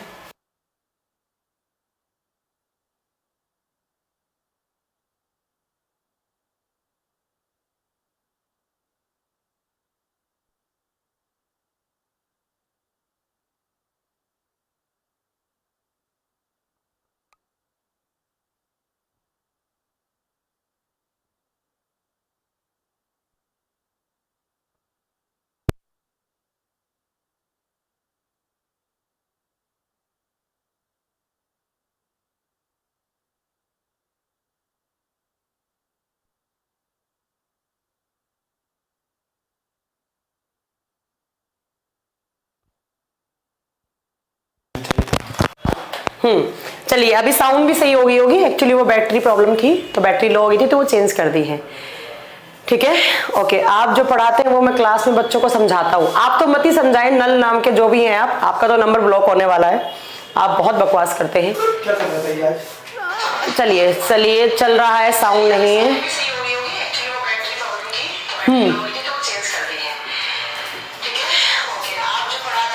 ठीक है, चलिए तो आप देखिए, नेक्स्ट हम पढ़ रहे थे न्यूक्लियस। मैं एक बार रिपीट कर देती हूँ अगर आपका वीडियो रुक गया था तो। क्लास ऑन हो गया है, ओके कमल, चलिए पढ़िए। तो मैंने बताया था कि जो न्यूक्लियस है उस न्यूक्लियस के अंदर दो टाइप के एसिड्स होते हैं जिनको आप न्यूक्लिक एसिड्स बोलते हैं। और न्यूक्लिक एसिड्स क्या होते हैं? ऐसे एसिड जो किसके अंदर होते हैं, जो न्यूक्लियस के अंदर होते हैं, उनको आप न्यूक्लिक अम्ल बोलते हैं। कौन कौन से होते हैं मैम? दो होते हैं, एक होते हैं डीएनए एंड एक होता है आरएनए। तो अब हमें जो पढ़ना है वो पढ़ना है डीएनए और आरएनए के बारे में। यहां से बहुत सारे एग्जाम में बहुत सारे क्वेश्चंस आते हैं, डीएनए और आरएनए के बारे में पढ़ना है आपको। सबसे पहला तो आपको इनकी फुल फॉर्म पता होनी चाहिए। डीएनए की फुल फॉर्म क्या होती है? तो ये तो मुझे लगता है आप सब लोग जानते होंगे। इसकी फुल फॉर्म होती है डीऑक्सीराइबोस। इसकी फुल फॉर्म होती है डीऑक्सीराइबोस न्यूक्लिक एसिड।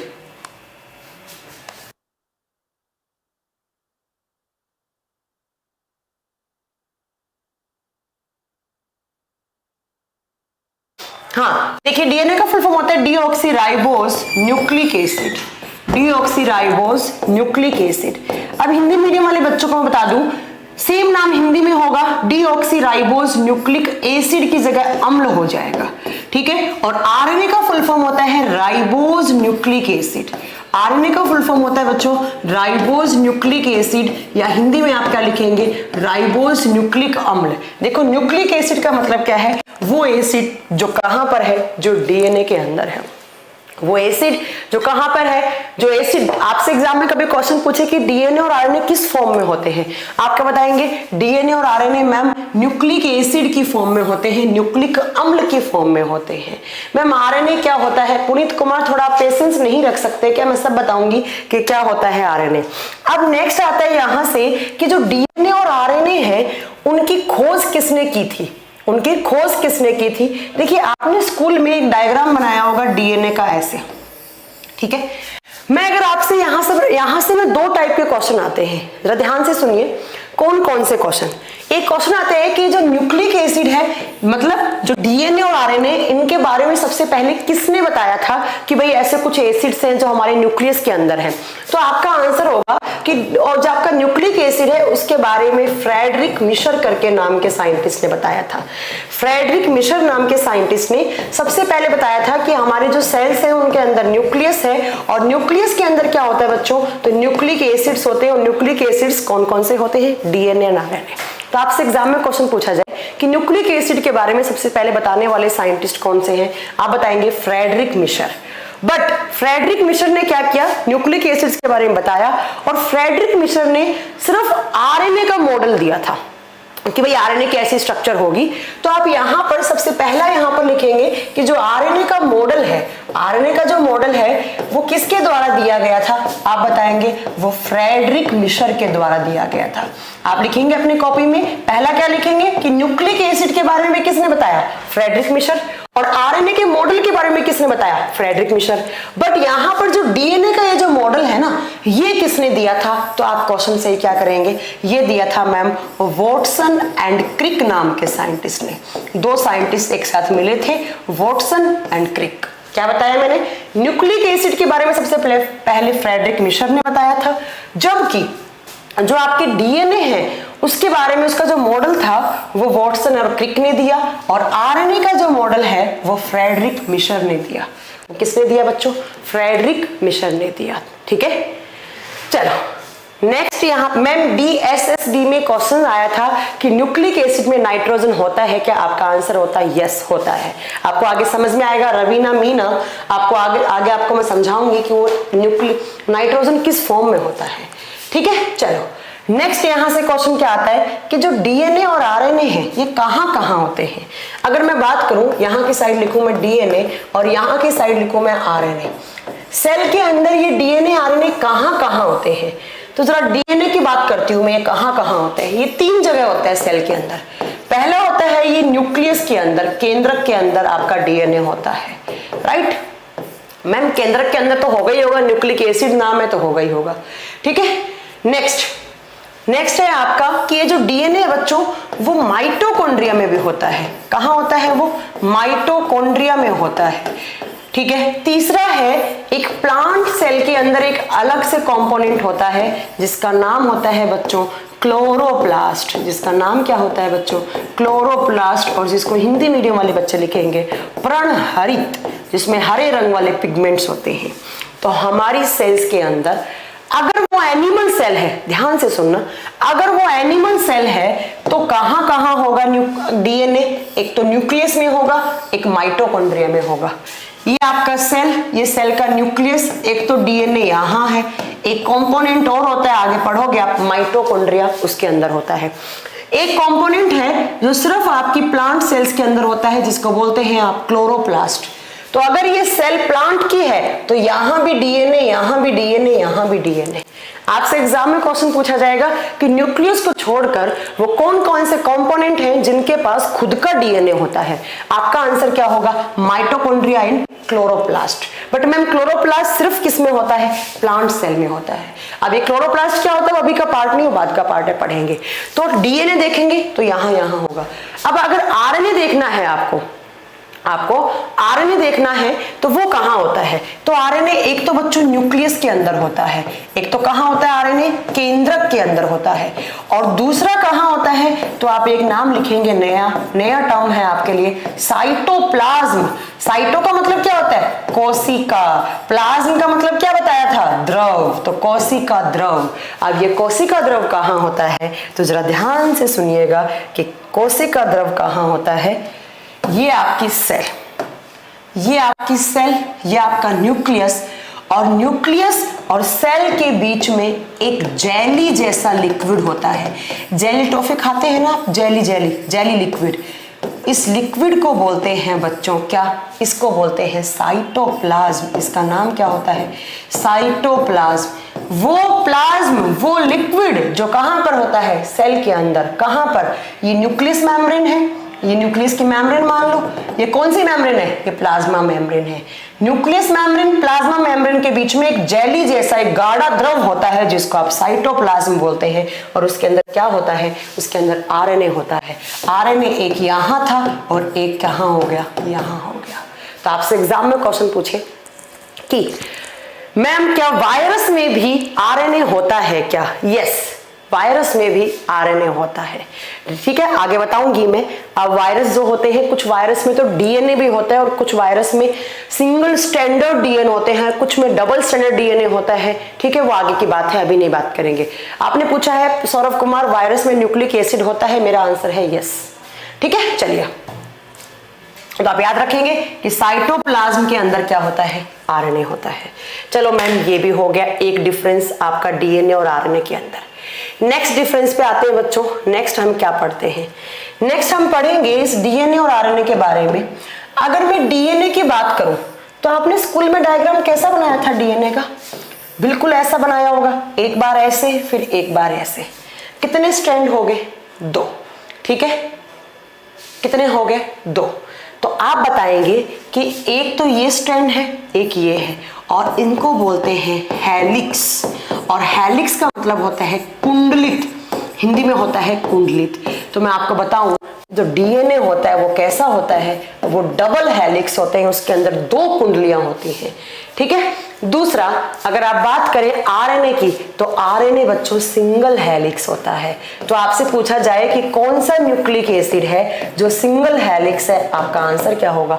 आरएनए।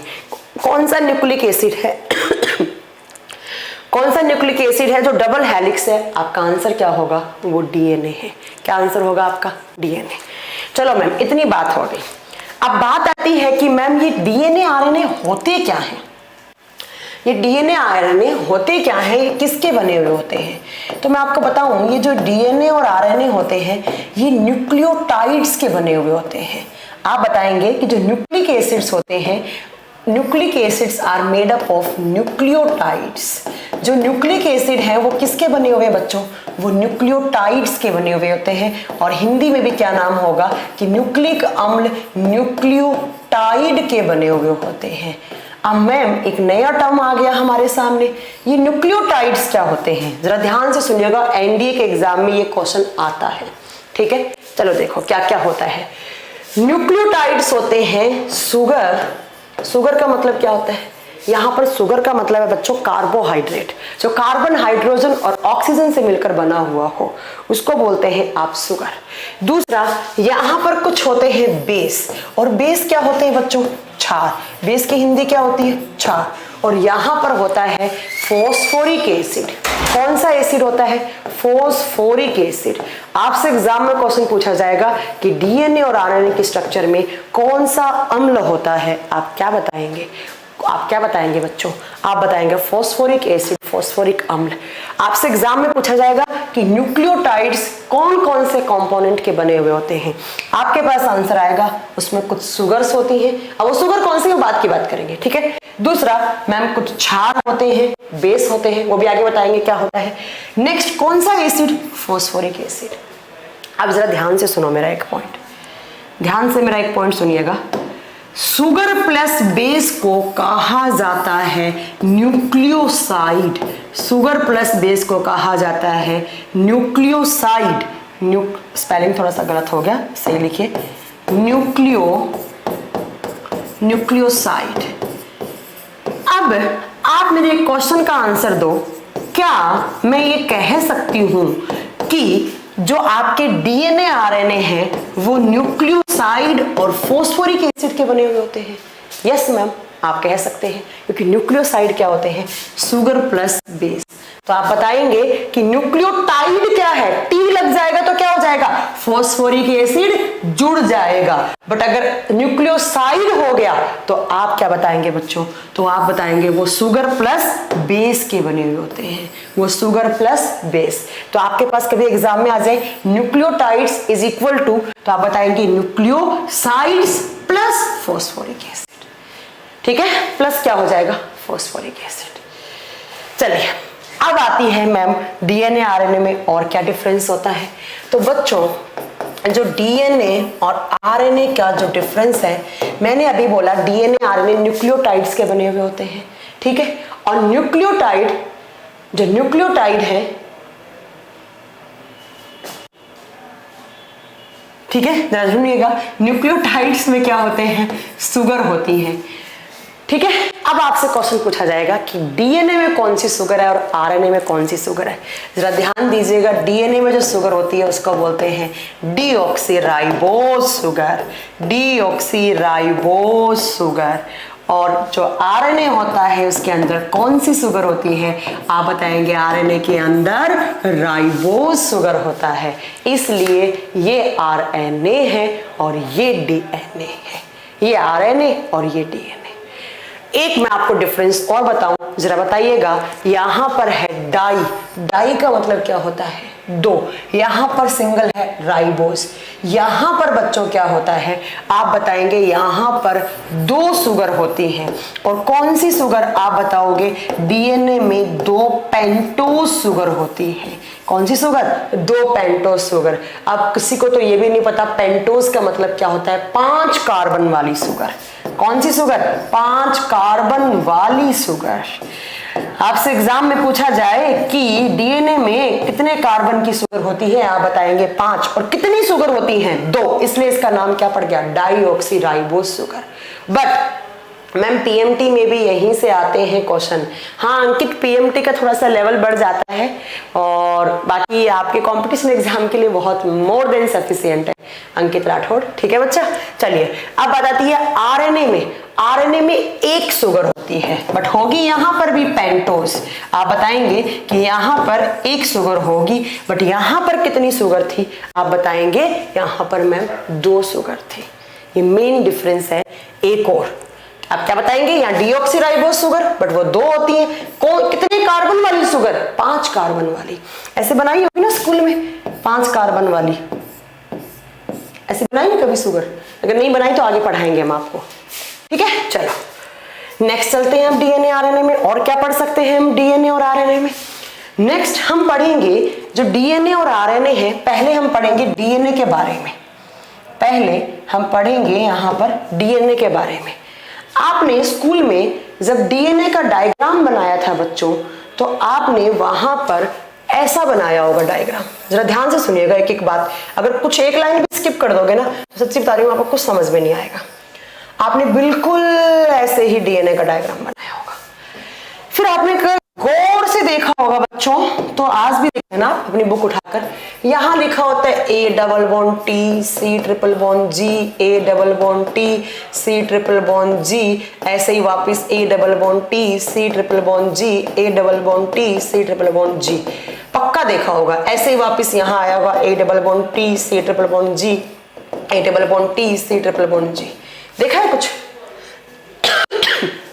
क्या होते हैं, क्या लिखा है ये A T C G alphabet, इनका मतलब क्या है? ये मैम ने क्या लिखा है बोर्ड पे?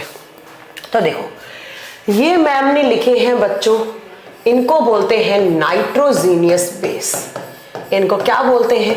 इनको बोलते हैं, मैंने अभी बताया था ना डीएनए किसका बना हुआ होता है, शुगर प्लस बेस और प्लस क्या बताया था, फॉस्फोरिक एसिड, राइट। तो शुगर हमने पढ़ ली, डीएनए में डीऑक्सीराइबोस पेंटोस शुगर, आरएनए में राइबोस पेंटोस शुगर, राइट। अब बात आती है कि क्षार कौन से हैं, तो जरा ध्यान से सुनिएगा मेरा पॉइंट यहां पर।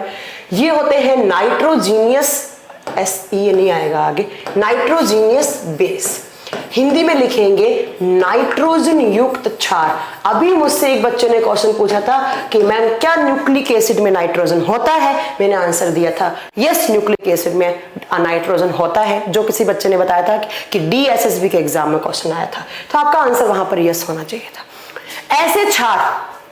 ऐसे क्षार जिसके आगे, ऐसे क्षार जिसके आगे क्या जुड़ा हुआ हो, नाइट्रोजन जुड़ा हुआ हो, वो क्या कहलाते हैं, नाइट्रोजीनियस बेस कहलाते हैं।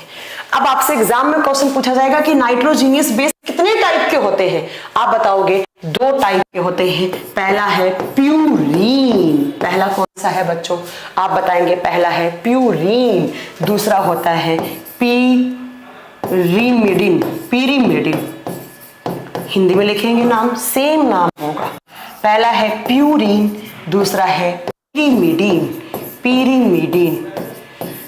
ठीक है। ये क्या है, ये मैंने प्यूरीन पीरीमिडीन जोड़े हैं, राइट, और ये क्या है, नाइट्रोजीनियस बेस है। अब मैम आपसे एग्जाम में पूछा जाएगा बच्चों कि कितनी प्यूरीन होती हैं, कितनी पीरीमिडीन होती है, कितनी प्यूरीन, कौन कौन सी प्यूरीन, आप बताएंगे प्यूरीन 2 होती हैं, कौन कौन सी, एक ए और एक जी, एक ए लिखा मैम ने, एक जी लिखा। अब मैम ए का फुल फॉर्म क्या होता है, आप बताएंगे ए का फुल फॉर्म होता है बच्चों यहाँ पर एडिनोसिन। ए का मतलब क्या होता है, एडिनोसिन, क्या मतलब होता है, एडिनोसिन। और जी का मतलब क्या होता है बच्चों, जी का मतलब होता है ग्वानीन, क्या मतलब होता है, ग्वानीन, क्या मतलब होता है बच्चों, ग्वानीन, ठीक है। अब बात आती है मैम पीरीमिडीन कितनी होती है, आप बताएंगे पीरीमिडीन 3 होती है, कौन कौन सी, देखो आप जरा डायग्राम में देखो, ए आ गया, जी आ गया, ए और जी क्या है, ए जी, ऐसे याद कर लो, ए जी क्या है, प्यूरीन। कौन कौन सा बचा, यहां से एक सी बचा, एक टी बचा और एक और होता है यू, सी टी यू, ये 3 होती है पीरीमिडीन। अब इनकी फुल फॉर्म लिखो, पहला फुल फॉर्म है आपका साइटोसिन, ये साइटोसिन होता है बच्चों, इसको साइटोकाइनिन मत कर देना, काइनिन करते ही गलत हो जाएगा। टी का मतलब होता है बच्चों थाइमीन, और यू का मतलब होता है बच्चों यूरेसिल, क्या मतलब होता है, यूरेसिल। क्या बता रही हूं मैं, कुछ पल्ले पड़ रहा है आप लोगों के।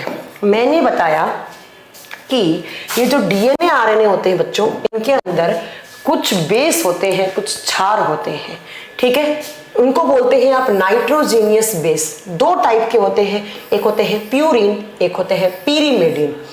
अगर प्यूरीन की बात करूं, अगेन 2 टाइप के होते हैं, कौन कौन से, एडिनोसिन एंड ग्वानिन। अगर पीरीमिडीन की बात करूं, वो 3 टाइप के होते हैं, साइटोसिन, थाइमीन एंड यूरेसिल। कितने टाइप के, 3 टाइप के। मैम यू कहां से आया, कमल हैव पेज पेशेंस, प्लीज मेरी क्लास में आप पेशेंस के साथ बैठे, आपको सब समझ में आएगा। जितने आपने सोचा भी नहीं है ना उस लेवल तक मैं आपको पढ़ाऊंगी, बट सिर्फ मेरी क्लास में मुझे पेशेंस चाहिए, ठीक है। अब बात आती है यहाँ पर इन नाइट्रोजीनियस बेस के अकॉर्डिंग डीएनए और आरएनए में क्या डिफरेंस होता है। अब आओ जरा ध्यान से, यहाँ पर अगेन बनाएंगे हम। अगर मैं डीएनए की बात करती हूँ बच्चों, तो डीएनए के डायग्राम में आपको मिलेगा A double bond T C triple bond G, A double bond T C triple bond G, A double bond T C triple bond G, A double bond T C triple bond G. आप सुनो ध्यान से, ध्यान से सुनो, ध्यान से सुनो मेरी बात।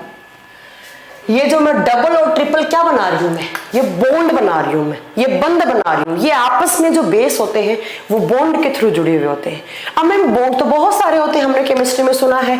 एक होता है कोवलेंट बॉन्ड, एक होता है कोऑर्डिनेट बॉन्ड, एक होता है आयोनिक बॉन्ड, एक होता है वान डर वाल बॉन्ड, एक होता है मैम हाइड्रोजन। तो ये कौन से बॉन्ड है? और ये एग्जाम में क्वेश्चन भी पूछा हुआ है कि डीएनए की स्ट्रक्चर में कौन से बॉन्ड पाए जाते हैं बच्चों। याद रखिएगा ये होते हैं हाइड्रोजन बॉन्ड। कौन से बॉन्ड होते हैं ये? Hydrogen bond. तो आप लाइन क्या लिखोगे अपने कॉपी में? In the structure of DNA hydrogen bonds are present, ठीक है। डीएनए के स्ट्रक्चर में हाइड्रोजन बंध पाए जाते हैं। अब मैंने बोला कि जो डीएनए है उसमें ए को मैंने किसके साथ जोड़ा है? टी के साथ। कहने का मतलब क्या हो गया मैम, आपने किसको जोड़ा है? एडिनोसिन को। टी का मतलब क्या है? थाइमीन। मैंने डीएनए में एडिनोसिन को थाइमीन के साथ जोड़ा और कितने हाइड्रोजन के साथ? डबल हाइड्रोजन के साथ। एग्जाम में यही क्वेश्चन आएगा। मैंने दूसरा क्या किया, जो आपका सी है और सी क्या है? साइटोसिन, उसको किससे जोड़ा? जी से। जी क्या है? गुआनिन। कितने हाइड्रोजन से? 3 हाइड्रोजन से। तो जरा वापस आइए यहाँ पर, मैंने लिखा कि डीएनए में हाइड्रोजन बॉन्ड होते हैं। ए हमेशा डबल हाइड्रोजन के साथ टी से जुड़ता है और सी हमेशा ट्रिपल हाइड्रोजन के साथ जी से जुड़ता है। अब क्या मेरे क्वेश्चन का आंसर दे सकते हैं? मैंने आपसे पूछा कि डीएनए के स्ट्रक्चर में कौन कौन से प्यूरिन होते हैं और कौन कौन से यहाँ पर पिरिमिडिन होते हैं। ए क्या था? प्यूरिन। जी क्या था? प्यूरिन। तो 2 क्या हो गया डीएनए के स्ट्रक्चर में? प्यूरिन। टी क्या था? पिरिमिडिन। सी क्या था? पिरिमिडिन। क्या हो गया? सी और टी क्या हो गए? पिरिमिडिन। बट अगर मैं आरएनए की बात करूं तो आरएनए एक तो होता है सिंगल हेलिक्स, ये आपका आरएनए, और आरएनए के ऊपर जरा ध्यान से देखिएगा, यहां लिखा होता है A double bond U C triple bond G, A double bond U C triple bond G, A double bond U C triple bond G. अब मुझे बताओ यहां पर नया कौन सा आया? मैम ए सी जी तो कॉमन है, ए सी जी कॉमन है। नया क्या आया बच्चों? नया आया मैम यू, और यू फॉर क्या है? यूरेसिल। तो आपसे एग्जाम में पूछा जाए कि डीएनए की स्ट्रक्चर में कौन से पिरिमिडिन पाए जाते हैं, आपका आंसर क्या? Thymine and cytosine. But RNA की स्ट्रक्चर में थाइमीन को कौन रिप्लेस कर देता है? यूरेसिल। और ये सबसे बड़ा डिफरेंस है डीएनए और आरएनए का। ये सबसे बड़ा डिफरेंस है डीएनए और आरएनए का। डीएनए में क्या होता है आप बताएंगे? डीएनए में ऐसे याद कर लो, एटीसीजी होते हैं। आरएनए में मैम एयूसीजी। यहाँ टी था, यहाँ टी की जगह क्या आ गया? यू आ गया। ये आपके क्वेश्चंस और ये मेन डिफरेंस है डीएनए और आरएनए का, ध्यान रखना, ठीक है। चलो अब नेक्स्ट बात करते हैं हम कुछ। ये समझ में आ गया? आगे चलूं मैं? आगे चलूं? यहां तक क्लियर है ना सब? अगर मुझे कमेंट करके बताइए कि आपको क्लियर है ना यहां तक, प्लीज बताइए एक बार। सब क्लियर है तो मैं आगे चलूं फिर।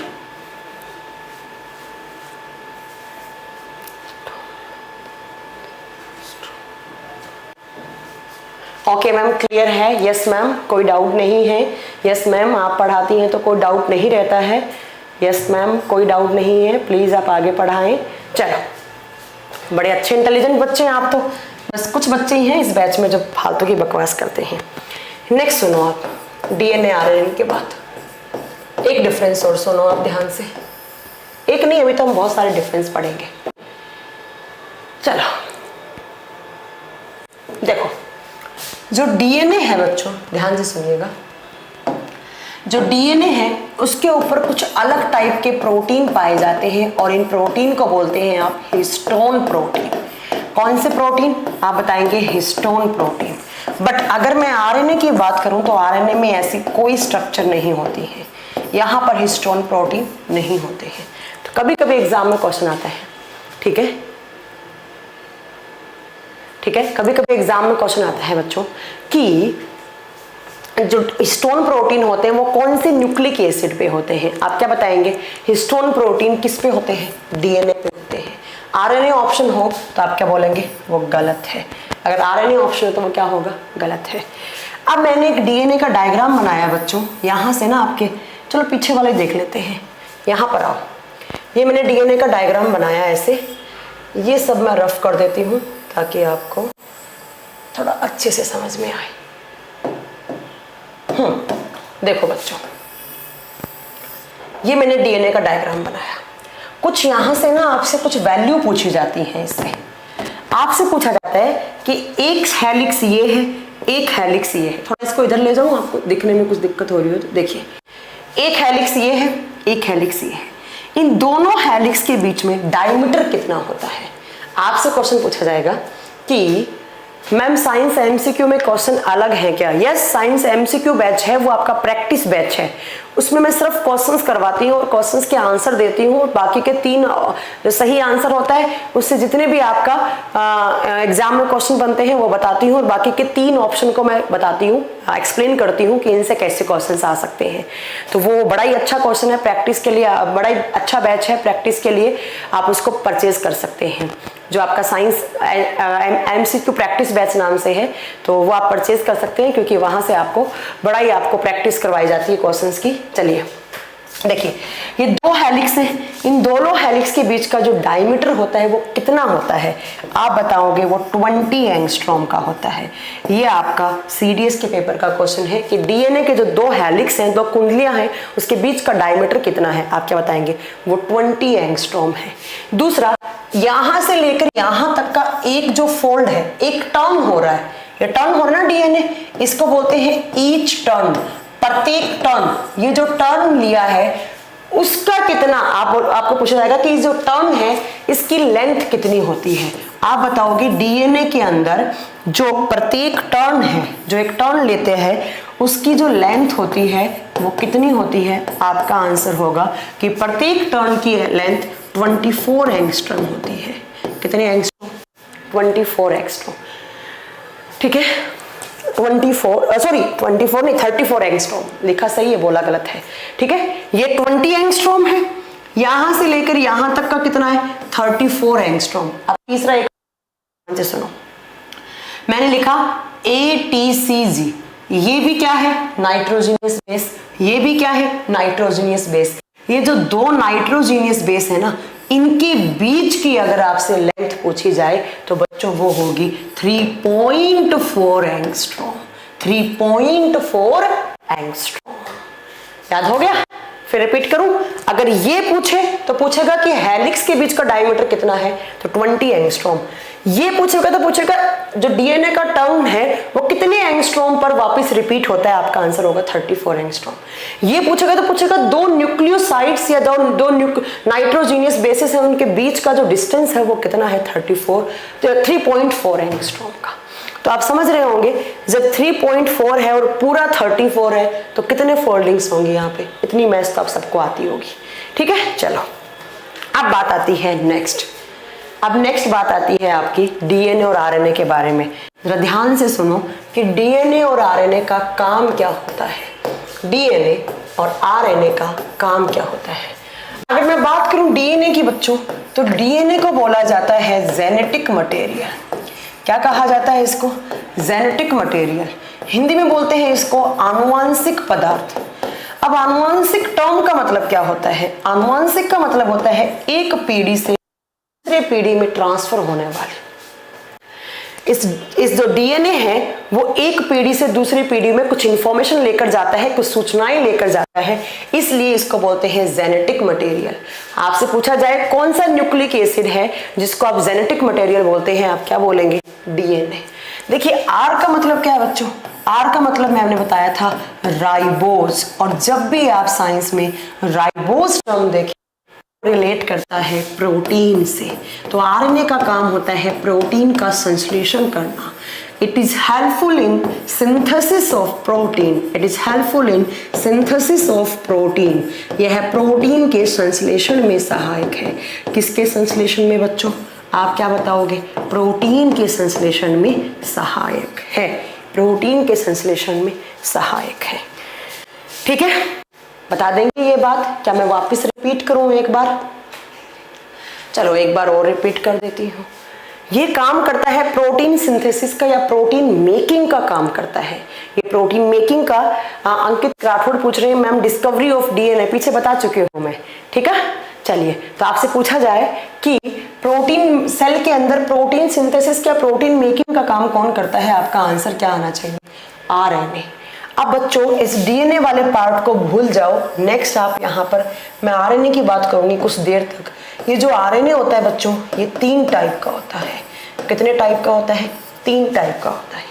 कौन कौन सा होता है? जरा सुनो ध्यान से। पहला होता है mRNA। mRNA इसकी फुल फॉर्म होती है मैसेंजर आरएनए। फुल फॉर्म क्या होती है? Messenger RNA. हिंदी में बोलते हैं संदेशवाहक आरएनए। हिंदी में क्या बोलेंगे बच्चों? संदेशवाहक। दूसरा होता है बच्चों rRNA।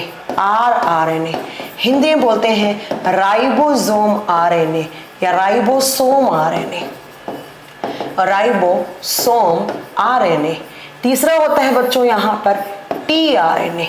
tRNA जिसको बोलते हैं आप transfer RNA. Transfer RNA, transfer को हिंदी में बोलते हैं शायद स्थानांतरण, तो स्थानांतरित आरएनए, स्थानांतरित आरएनए। आपसे एग्जाम में पूछा जाए कि जो डीएनए आरएनए है उसके कितने टाइप होते हैं, आप क्या बताएंगे? आप बताएंगे 3 टाइप के होते हैं। कौन कौन सा? M, are, T. एम का मतलब क्या है? मैसेंजर। दूसरा कौन सा होता है? आप बताएंगे यहां से rRNA, और तीसरा कौन सा होता है? tRNA। ठीक है, चलो अब बात क्या आती है वो सुनो जरा ध्यान से। mRNA, mRNA इसको बोलते हैं आप मैसेंजर आरएनए। ये एक तरीके का मैसेज लाने का काम करता है सेल के अंदर कि भाई सेल के किस कंपोनेंट को कितने प्रोटीन की रिक्वायरमेंट है। दूसरा राइबोसोम आरएनए क्या करता है? प्रोटीन का प्रोडक्शन करने में हेल्पफुल होता है। तीसरा ट्रांसफर आरएनए ट्रांसफर करने में हेल्पफुल होता है। एक्चुअली यहाँ पे कुछ प्रोसेस होती है ट्रांसक्रिप्शन, ट्रांसलेशन, ये आपको ज्यादा नहीं पढ़नी है क्योंकि यहाँ पर आपके वनडे कंपटीशन एग्जाम में नहीं आता है। ये बायोटेक्नोलॉजी का पार्ट होता है, वो आपको यहाँ नहीं पढ़ना होता है। फिर भी अगर आपको कुछ सुनना है तो एक लाइन में बताऊंगी मैं सिर्फ कि यहाँ पर क्या होता है। यहाँ पर सबसे पहले प्रोसेस होती है पढ़ना है तो आप पढ़ सकते हैं, हिंदी में बोलते हैं अनुलेखन। अनुलेखन अगर नहीं समझ में आए तो प्लीज मुझसे वापस बताएं क्योंकि थोड़ा सा टफ है और आपके एग्जाम का काम का नहीं है। ठीक है, देखिए ट्रांसलेशन, ट्रांसलेशन वो प्रोसेस है जिसके थ्रू डीएनए जो होता है वो पहले कन्वर्ट होता है एमआरएनए में। डीएनए कन्वर्ट होता है एमआरएनए में। ठीक है, इसको बोलते हैं आप ट्रांसलेशन। और देन एमआरएनए से आगे चलकर आपका आरआरएनए बनता है और वो बनाता है आपका प्रोटीन। वो क्या बनाता है? प्रोटीन बनाता है। देन क्या होता है? देन ये जो प्रोटीन होते हैं वो टीआरएनए के थ्रू से ट्रांसफर हो जाते हैं। वो टीआरएनए के थ्रू से, ट्रांसफर आरएनए के थ्रू से क्या होते हैं? ट्रांसफर हो जाते हैं। ठीक है, और ये आपका अब ये ट्रांसलेशन, इस प्रोसेस को ट्रांसक्रिप्शन बोलते हैं, इसको ट्रांसलेशन बोलते हैं। आपको इतना नहीं पढ़ना है, आप याद रखिएगा पहले डीएनए, डीएनए से एमआरएनए बनता है, एमआरएनए से आरआरएनए, आरआरएनए प्रोटीन बनाता है क्योंकि राइबोसोम है, राइबोसोम का मतलब ही होता है प्रोटीन सिंथेसिस करना, और देन टीआरएनए उसको ट्रांसफर कराता है। ठीक है, अगर नहीं भी समझ में आ रहा है तो छोड़ दो, छोड़ दो। चलिए, ये आपका डीएनए और आरएनए कंप्लीट हो गया। अब एक एक करके हम पीछे की स्लाइड पे चलते हैं जल्दी से कि हमने कैसे क्या पढ़ना, कहाँ से स्टार्ट किया था, हमने क्या पढ़ना स्टार्ट किया था। आ जाइए यहाँ पर। पहला हमने पढ़ा सेल का कंपोनेंट। फर्स्ट कंपोनेंट कौन सा था? सेल वॉल था। पहला कंपोनेंट क्या था? Cell wall. उसके बाद नेक्स्ट हमने क्या पढ़ा था बच्चों? नेक्स्ट पढ़ा था सेल मेम्ब्रेन। उसके बाद तीसरा हम कहां पर आए थे? सेल मेम्ब्रेन में इतने सारे पॉइंट पढ़े थे, आप बता दोगे। उसके बाद आए थे हम न्यूक्लियस में। न्यूक्लियस कितने पार्ट होते हैं बच्चों? आप बताओगे। खोज के ब्राउन आर भी न्यूक्लियस नहीं होता है। उसके बाद आपने नेक्स्ट पढ़ा था कि कौन कौन से पार्ट होते हैं। पहला होता है मैम न्यूक्लियस मेम्ब्रेन, उसके बाद दूसरा पार्ट होता है मैम यहाँ पर न्यूक्लियस न्यूक्लियोप्लाज्म, तीसरा न्यूक्लियोलस पढ़ा था। न्यूक्लियोलस के बाद आपने पढ़ा था नेक्स्ट कौन सा? उसके बाद पढ़ा था क्रोमेटिन वाला पार्ट। क्रोमेटिन से क्या बनते हैं बच्चों? Nucleic acid. न्यूक्लिक एसिड कितने टाइप के होते हैं? 2, डीएनए एंड आरएनए। डीएनए बोले तो डीऑक्सीराइबोज न्यूक्लिक एसिड, आरएनए बोले तो राइबोज न्यूक्लिक एसिड। देन पढ़ा कि डबल हेलिक्स है, ये क्लोरोप्लास्ट में प्लांट सेल में होता है, माइटोकॉन्ड्रिया में होता है डीएनए और न्यूक्लियस में होता है, साइटोप्लाज्म न्यूक्लियस में होता है। उसके बाद हमने पढ़ा कि जो डीएनए आरएनए होते हैं वो न्यूक्लियोटाइड्स के बने होते हैं। न्यूक्लियोटाइड्स क्या होता है? Sugar plus base plus phosphoric acid. Sugar सी इधर डीऑक्सीराइबोज, इधर राइबोज शुगर। नेक्स्ट आप क्या पढ़ोगे कि डीएनए आरएनए नाइट्रोजीनियस बेस होते हैं। कौन कौन से? Purine and थिमिडिन। प्यूरिन कितने? 3। और यहाँ डीएनए में ए हमेशा किसके साथ जुड़ता है? टी, और सी हमेशा साथ। और जबकि आरएनए में ए हमेशा किसके साथ?